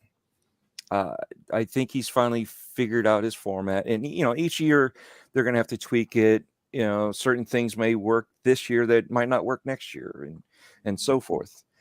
But I think overall as a show, it's growing and expanding, and the beauty of it is that it's getting more people into gaming, more people into the hobby, more people, and it's not just, oh, it's this developer or this studio, this and that. No, there's more people behind it. There's the storytellers, there's you got the artists, you know, so it's bringing in more of the industry, you know. They were talking about the voice actors. It's not just voice actors. It's not just actors. It's not, you know what I mean? Everybody is a part of it, even though there are different fields of either acting, artistry, or any of that stuff that they're doing to build the game. I mean, the people that are writing the code for these engines, they're a part of that. And that was the beauty is seeing everything that's coming about it. I mean, now we have inspired by, you know, so you see these animations that are coming out because of these games. You know, back in the day we had the original Mario Brothers, you know, and now look where we're at with Mario. You know, so we're going to have exciting stuff for the future, and it's bringing it more to the normies, right? You know, what have I always said? Share the hobby, and this is definitely sharing the hobby. How somebody put this in the chat? How about Chuck Norris being in a video game? Crime Boss, Rocky City Star, Rock City or whatever. Rock City, yeah. Somebody just said Al Pacino looked lost. Yes, he did. He did. It looked like He's no one probably spun drunk. off a Still GTA, pretty cool didn't it? though. That He game. was like, man, that teleprompter's way out there. I can't see. You notice a lot of people had that problem. You could see that Like there was Yeah, one they of the were, like, ladies, one of the squinting. announcers was, Yeah. was like, I Yeah. can't see it. Yeah, because you saw him squinting, so you knew there was a problem. He's like, I'm going to be honest with you, I can't even read the teleprompter. I love Pacino, dude. But that's yet again, that's those little things that they need to fix that for us is comical right now, and it helps make the show human. Oh, there's a big Right. thing that I'm surprised none of y'all mentioned that needs to be fixed. Which one? Oh, I'll wait till my go. But Okay. But I mean, that's yet again. There's certain things that you caught that I've probably forgotten that I'm sure we all saw. But sometimes there's been games that I was like, oh, I did. How did I miss that game? Or there was that one. What was it last year where it was in the pre-show and I thought it was in the regular show because it just went from one to the next. Yeah. No, the pacing was better. I do like the production. For me, it's a C plus, but that's probably because Microsoft pulled out. Real quick, Adam Schaefer in the chat. I did read your super chat unless you added another one. The last one you had here was $5. He says 2023 games aren't close to being ready. Watch Mav's stream last night. Microsoft employee heavily hinted as much. I mean, I don't know if was there a Microsoft employee in his chat, because that would be kind of what crazy. he's alluding to. Yeah, I don't. I mean, There's a Microsoft employee that we all know. He's back working for them again with Playground. Okay. All right. Well, Well, he's at Playground, so that's understandable. That it. I mean, well, Fable's probably nowhere to being done. That's what I'm saying. Yeah. That was got it some time. You know what? Let's bring in Web Dave. Dave, before I bring you in, brother, Highlander 001 drops an additional $5 super chat and says, we should be prepared for Microsoft to walk away from this deal in January. Better to lose $1 billion than lose $3 billion. I mean, they're going to lose $3 billion if they walk away. Ryder for Life 76 drops a very generous $10 super chat. What's up, Ryder? Thanks so much for being here. He says, hello, panel, long-time listener. Well, thank you for that. I'm very, very honored that you are enjoying the content, that you stuck around. He says, hope Microsoft wins this. Off topic, but how about the new Xbox controller? Is there a new? I know. We're going to talk about that probably on Monday. The one with the touch screen or the LCD thing that was rumored out there. We're gonna talk about that on Monday's Xbox lunch break special. Dave, let's get your opinion on this. Where do you fall? What's the high and lows for you personally, and what do you rank the Game Awards 2022? Well, I'd say they were okay. Quickly, the Highlander, when you talked about where he talked about the $3 billion loss, Hoglaw even talked about it too. As of right now, if they backed out of the deal today, it would only be a $2 billion loss. It has a deadline that it goes up to after a certain date. Then it goes up to $3 billion that they would owe if they backed out of it. Thank you for that. I didn't know that. No worries, dude. No worries. It was all around was a good show. It was a lot faster, and a lot of people have brought up about the security issue at the end, or the kid came up. Yeah, with the Bill Clinton. His quote was, I would like to nominate my reformed rabbi Bill Clinton. But that's what he said, and it was like, what? So that's definitely a problem they're going to have to fix in the future. It's definitely something they're going to need to look at. Yeah. Luckily, he was on the far cam and they backed out. But I mean, kudos to the guys on the stage. That they won the big award and they didn't like freak out or anything. You almost felt like he was part of their group because they were just so excited and happy. I did too. That he snuck in. Yeah. Because they came from the left and he came from like the middle, and started like just walking with it. I'm like, okay, who is this guy? I didn't remember him jumping up earlier. And I'm thinking, okay. That definitely, I'm sure there's going to be some flags in the future that they'll hopefully fix that. Tighter security, that's for nice. Exactly. But I mean, for him being there, he had to have paid a ticket to get in. So, or he had to have, been on some list. So, should probably vent that list a little bit better. Obviously there was definitely there are people there that are big, gaming fans, gaming things. Some people came, in tuxedos. Other people came in cosplay, and and Phil wears a sports coat and t-shirt, which I loved. But yeah, it all around, it was a good show. Like I said, I really feel that there was a lot missing from Microsoft. I think there was a lot of things that they could have done, at least 2 or 3 different things they could have brought up that really wouldn't have, quote unquote, affected the deal, that they just could have either reiterated besides just Game Pass. Extended, trailer of Starfield or something, or a little, maybe some more gameplay or something. Another snippet of Hellblade. New, just a little, exactly, just a little something teasy. Even if it was just a like what Glenn did with spot. Callisto. Remember how Glenn was showing off different death animations? Yes. Why not do something like that with Hellblade with different sections? Or that would have, to me, that would have dampened the disappointment that most people, Xbox fans, I should say. If you're a Sony fan, you're pretty much fired up. I mean, and I own a PlayStation. I love my PlayStation. I love my Nintendo. I love my Xbox. But call spade a spade, man. The field is they're a market leader for a reason, and they've been at this game for over 20 years. They know what they need to do to get things done, and Microsoft is definitely going to keep clawing. But competition's good. Isn't that what Satya says? So if this is about competition, let us have competition. So that's when it comes down to it, that's what we're going to do. And I just think that the show was good.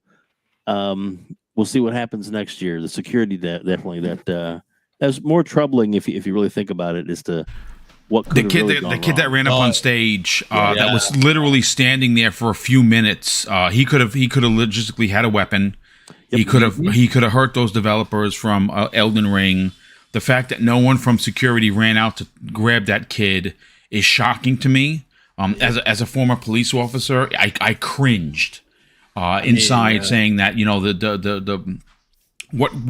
ultimately what could have happened here could have been something that would have scarred gaming forever.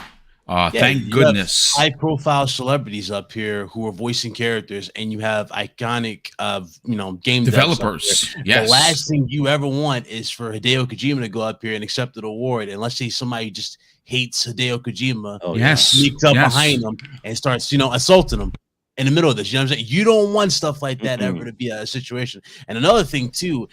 Now, the way they had the camera, from the way the seating looked, right? It looked like all the developers, unless they were just scattered around, but it looked like all the developers were on the left, and like the fans and whatnot were on the right, like in the right middle, a part of it.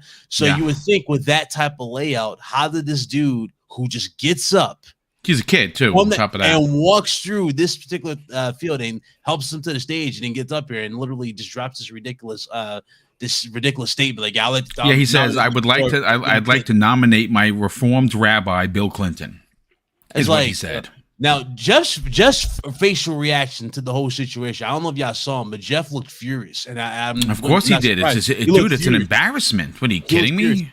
But my thing is this though: it's like, Jeff, like obviously he had security up on the stage. Where is the main security for the people in attendance? You need to have people looking at that. That right there is a concern by itself.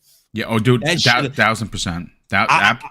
I'm surprised this hasn't happened. He said this. This is our 10-year anniversary. I think he said, right? In 10 years, you mean to tell me you never had security on the floor? It's crazy. I'm surprised we never got in a situation like this to happen ever. And this he waited for this particular moment. And that's the wild part too. He waited for Elden Ring to win Game of the Year because he didn't jump on the stage early when Elden Ring was winning other awards. So that's where the red flag started the show. It was like, man, this is wow. Yeah, it definitely wasn't good for sure. But listen, one funny moment that I thought was pretty hilarious. That when Jeff made the comment about the first nominee winning the award for best voice acting, and he said, well, it looks like we've given away he wanted to give away a bunch more Steam Decks because longer every minute of the show they gave away Steam Decks, which I thought was pretty awesome. So.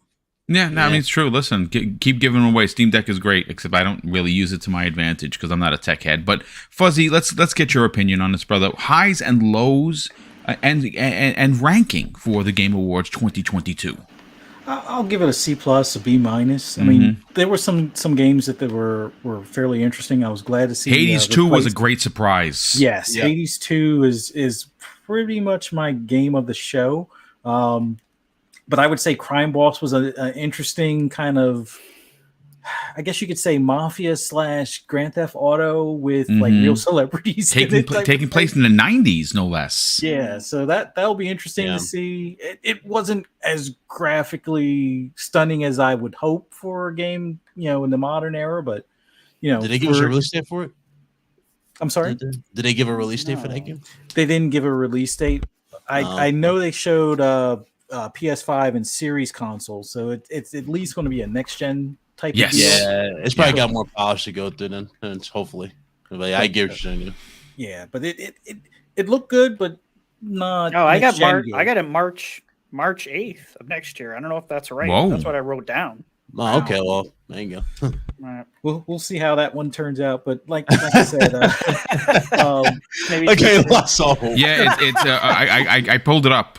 It's a game that takes place in Florida in the 90s. It's a first-person shooter, and the release date, apparently, according to this, is March 28th, 2023. I wrote it down wrong. Interesting. Wait, I think I'm living that right now. No, March is back, man. You got Resident Evil 4 remake as well for March. So yeah, it's back. No, but that was a cool surprise. Hades 2 was an awesome surprise. That was the roguelike that I wasn't into roguelikes prior that kind of drew me in. So really, really looking forward to that one. Seeing Replace was cool. That was about the only thing I know that's going to be on Game Pass. That, Replace looked really good. Really good. Replace is going to be great, I think. But it just felt like both on Sony's end, although Sony did show, well, it's not Sony's own title, but we did see a little bit of Final Fantasy 16. I think we got word that they're going to do like a demo for Forspoken. Well, they already announced that for the Forspoken, but it's like, I hate when both of these companies are in like a holding pattern and kind of holding their cards. Like, we know Spider-Man 2 is supposed to come out this coming year. Go ahead and show it. I know on Sony's end, there's a rumor of like a multiplayer Marvel title that's supposed to fit in between Spider-Man and Wolverine. So go ahead and announce it officially already, or show factions. Like, seriously, where is factions at this point? But on Microsoft's end, it would have been nice to at least see something on Forza Motorsport. Like, I'm getting the sinking feeling it's going to miss the 12-month mark, but I would have at least liked to have seen some more of it, as far as whether it's driving or the racing suits or the number of tracks included or the number of cars or a different racing car model that they're adding into the mix. Like, we're going to have, let's say, Pikes Peak type racing or something along those lines. It would have been cool to see. But overall, from a third party standpoint, some nice surprises. Oh, and then also Star Wars Survivor. That was another darling of the show for me. For me, I agree. It looks really good, like really, really good. Yeah, but that was basically it. I was hoping for more. I probably should have taken Dreadpool's approach. Not go with the highest expectation. Just kind of enjoy the show for what it is, type of thing. But overall, not bad. Just not what I was hoping for. I was hoping for a good bit more, even if Microsoft was going to act gimped for the whole deal. And the same thing with PlayStation. I was hoping for a little bit more. Yeah, no, I absolutely agree. Listen, before we give Big Cloud's final point on this, we got to say hello to Xbox International Podcast, who's been a channel member for 3 months. Thanks so much for that. He says, "My dream came true, Chuck Norris in a game. Let's go." And Kay Asante, a good friend of the program, great friend of the community, says the pre-order for Crime Boss is on Epic Games Store right now, and it's on sale for $23.99. So if you want that game, it's going to be $24, which is that's pretty. Again, that's probably why it doesn't look like a quote unquote it's probably going to be like a $30 or $40 game, but or like a passion project, maybe. I will be buying day one. But Big Cloud, let's get your opinion on it, brother. What for you, highs and lows of the show and your overall score? So I mean, obviously the biggest low was the security situation with the award at the end. 10 years going on, you would think that you would have all measures in place to make sure everybody's safe, especially everybody who's receiving these rewards. But aside from that, and the fact that this felt a little bit more like a PlayStation Nintendo Direct because it was mostly their announcements, nothing else in that particular field. I do three of expect them, three big ones too that are coming next year supposedly. Death Stranding 2, Final Fantasy 16, and Forspoken, which Forspoken looked really good. Yeah.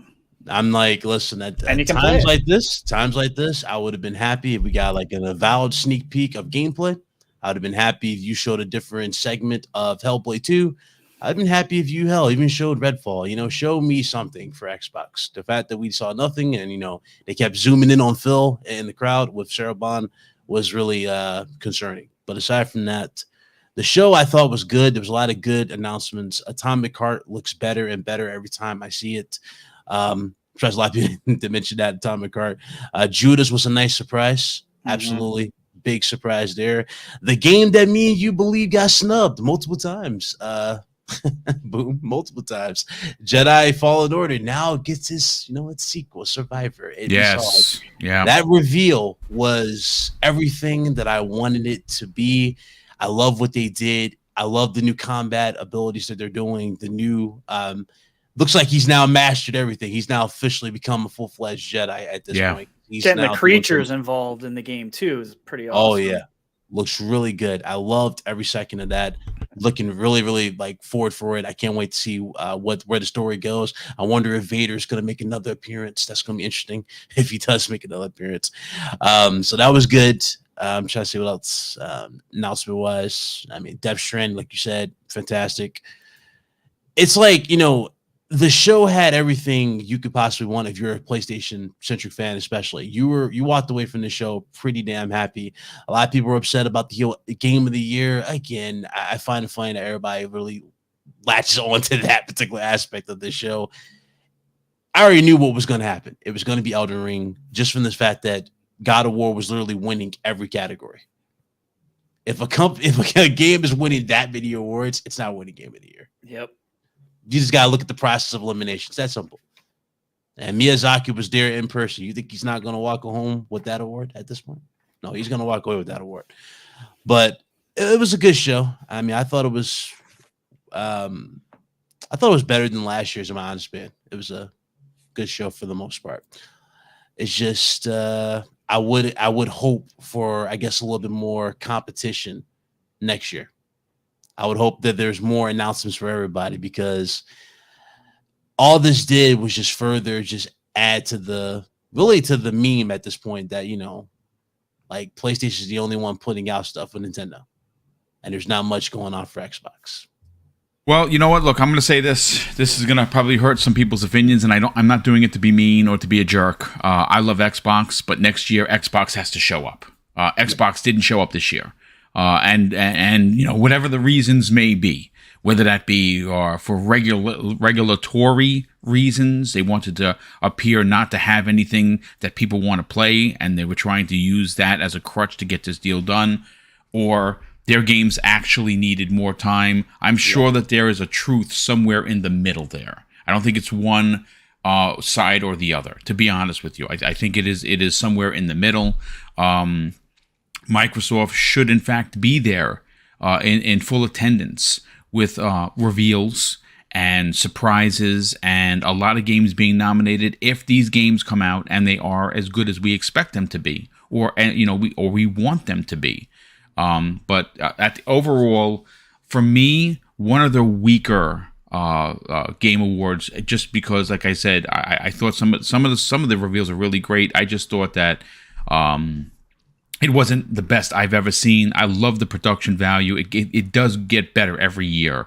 The security issues have to be addressed. I hope that Jeff Keighley comes out and publicly discusses what happened and how this is not going to happen again, because someone could have gotten seriously hurt. Like, I cannot believe a civilian, a kid, would get so close to these developers and stand there for them to finish their spiel and no one do anything about it. Like I said, as a former police officer, I'm dying inside because of the potential of someone getting hurt. Yeah. I just couldn't believe it. He did get arrested, for those you wondering. Of course he got locked up. Absolutely, he got arrested. But the point of the fact that he was able to be there that long, bypass everybody. Yeah, that was the red flag. It's like I don't know, man. Nobody's saying nothing because I remember I asked him, I'm like, who is this kid? Like, he's just standing here. He's not doing anything. He's like shifting back and forth. He's like running, hiding behind the camera. I'm like, who is this guy? I don't remember seeing this guy. It definitely was a bad look. Real quick, Treybone408 _ What's going on, Trey? How you feeling? He drops a $2 super chat and said, I knew the awards were rigged when Gran Turismo won. I think Gran Turismo won because there just wasn't any real competition in racing. I mean, I haven't played Underground, but I think Underground came out too late to be nominated. And what other racers were there? I don't really remember any being big racers, so it really kind of won by default. It was a Fallen Order type of situation, basically. Oh, okay. Yeah. So it was it is what it is. Listen, it's a lot of people love it. Fuzzy loves. He just doesn't love the microtransactions. But ladies and gentlemen, listen. I want to thank everybody. We had almost we missed 600 people live here by a couple, which is bonkers great. I cannot thank you enough for the incredible support. It does seem like the viewership is growing. If you are new, you're finding the channel for the first time, I want to ask that you consider subscribing. We are on the hunt for 12K, and we are just under 500 away, or a little over 500, I should say. And I'd love to hit it by the end of the year, but we only have two and a half weeks left of the year. I don't think I hit it, but it's fine. We've had an amazing 2022. But listen. Let's get to the outros and let's get everyone out of here so you can go and start your glorious weekend, which will probably end for a lot of people at 4 p.m. when you get at work today. But Dreadpool, I'm going to bring you up first, brother, because you are always so gracious to give us all your information. You can check out Dreadpool on many locations. YouTube.com/Dreadpool, Twitter, Linktree.com/Dreadpool, Twitter @Dreadpool, TikTok @Dreadpool, Hover.gg Dreadpool. He's also one of the main panel members over on Wilmy Hood's incredible weekly podcast on Wednesdays, or is it now Sundays? Okay, it's been changed. Gaming Beyond the Box, Sundays, 7 p.m. Eastern Standard Time. And Dread, you can find him obviously here, but you also can go to his YouTube channel to check out the very amazing Breaking Bread with Dread. Talk about it, Dread. Yes, I have one scheduled to come up, and I have another one that's in process of being scheduled. So definitely thank you all for showing up. And yeah, I did throw you for a loop. I didn't give you a heads up, Boom, that we've moved to Sundays now at 7 p.m. For Gaming Beyond the Box, and I do have I have some new equipment coming in. Oh, nice, dude! Very nice. Coming in on Monday, so yeah, the wife's excited too. So it's coming in on Monday, so I will be able to use it this coming weekend, next weekend actually. Hopefully, I should be able to. Hopefully, yeah. Hopefully, yeah. So we'll see what happens from there. But yes, definitely. We are on the hunt for 1K. Oh, yes, I missed one. Okay. Yeah. We're on the hunt for 1K by the end of the year. We were headed that way. I think we got stagnant. We're at 740 right now. So if you guys like anything that I do, I try to provide like a mixed variety of a show with the things that I do and post. So, if you wouldn't mind, I'd appreciate it if I got a sub or two. There's still 412 people here. Head over to Dreadpool's channel. All you got to do is double click it. Go to the Double Barrel Gaming, click on the show, click on Dreadpool's name, click one more time to subscribe to his incredible YouTube channel. Definitely appreciate you being here each and every week, Dread. Love to have you as a part of this panel. I almost missed a super chat thanks to Web Dave. I am not going to. Highlander 001, who's been a channel member for over 6 months, drops an additional $5 super chat and says, as an Xbox fan, tired of getting sand kicked in my face. I love the fact that the kid yelled Bill Clinton. Do you think they would have learned from the Will Smith slap? Yeah, there's something to be said, but Retry, sell your brand, brother. Talk about Xbox Game Pass. What's that? You missed one more from Treybone. Yeah, no, I got him. Yeah. Yeah. He said he knew the awards were rigged when Gran Turismo. No. There was another one. Okay. Yeah, it was a $2 one. Yes. Hellboy was an Xbox game. Don't forget that game. True. Yeah, that's true. And Hellboy looked good. Cell shaded graphics. Thanks for the save, Bill Cullen. Thank you, Trey Bone, for the additional $2 super chat. Retry, sell your brand, brother. Talk about Xbox Game Pass Daily, where they can reach out to you on social media, but more importantly, subscribe to your incredible YouTube channel. Yeah, Game Pass Daily or Game Pass _daily on Twitter, and Game Pass Daily on TikTok and YouTube. I do Game Pass content Monday through Friday, sometimes on the weekends. It's mostly video content, late breaking news, basically everything you could possibly think of that has to do with Game Pass. I'm sending out the info, so you guys can follow me. All my stuff will be in the description. So nice, good stuff, brother. Definitely appreciate that. Web Dave, sell your brand. You got a bunch of interviews coming up before the end of the year to add more weight to your incredible YouTube channel, where you have interviewed almost everyone on this panel. Talk about it, brother. Sell your brand. Where can people check that out and reach out to you on social media? Thanks, Boom.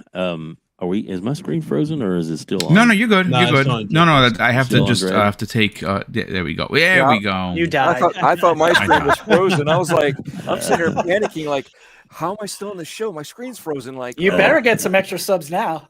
Exactly. Now, thanks for having me on, man. I love being here. I love this show. I love this panel members. Every single one of these people have been on my show. Yes, so nice. I've all got interviews up for them, and you want to know more about them, please click on the link in the description of this channel, and it'll take you right to my YouTube channel from Boom. And I've got some good ones coming up. I've got Silent Cypher going to be our next. That's a good one. Yeah. Next week. Xbox International Podcast. Yep. And then the week after that, I'll have Tim Dog. And then I've got a few more surprises coming up before the end of the year. So hold on to your hats. It's going to be fun. Well, Tim Dog is a good one as well. Yeah, listen, we love the work that you do. Folks, if you haven't checked out his show, you should. Because he does get a chance to go one-on-one, and he asks the questions that most of the time will not come up in conversation. You get to learn a lot about your favorite podcaster, and that's what I love about Dave and the work that he does. So thanks so much for that, brother. Fuzzy Belvedere, sell your brand, brother. Talk about the best place to find all of the greatest racing information and opinions on your YouTube channel, and where can they find you on other shows, as well as reach out to you on social media. Well, just want to thank you for having me on here. It was awesome being on here with you guys. Awesome being on here with Red Tree and BitCloud, and always love being here with Web Dave and Dreadpool and you, Boom. So awesome time today. For anybody that wants to hear my endless ramblings on anything gaming, or check out, I have some upcoming videos about the upcoming Forza Motorsports and some of the things I would like for them to hopefully incorporate. But just follow me on Twitter or YouTube, Fuzzy_Belvedere. You can also find me on Xbox Ultimate later on tonight on Fun Speculations channel at 10 p.m. Eastern Standard Time this evening, on the Shop Podcast on Saturday, 8 p.m. Eastern Standard Time, 6 p.m. Arizona time, on PTK Blam's channel on Monday, right here for the Xbox Lunch Break Special at 12 noon Eastern Standard Time, right here on Double Barrel Gaming. FSP on Fun Speculations channel at 10 p.m. Eastern Standard Time on Monday as well. And then right back here, Breakfast with Boom, 10 a.m. Friday morning next week. Look forward to seeing you guys there. Yeah, thanks so much, brother. And Big Cloud, before I get to your brother, Gamers Play HUD Zero drops in a very generous $5 super chat. Say, Boom, just to say it's a matter of fear of public scrutiny from fans and haters alike. It's Xbox's Achilles heel. This needs to be addressed ASAP. Yeah, I think you're going to start to see potentially a more aggressive Microsoft, especially in that area. But again, it's too fresh to see. It's too soon since the FTC announcement. We don't know what they're going to do and how they're going to handle this. But January is going to be telling.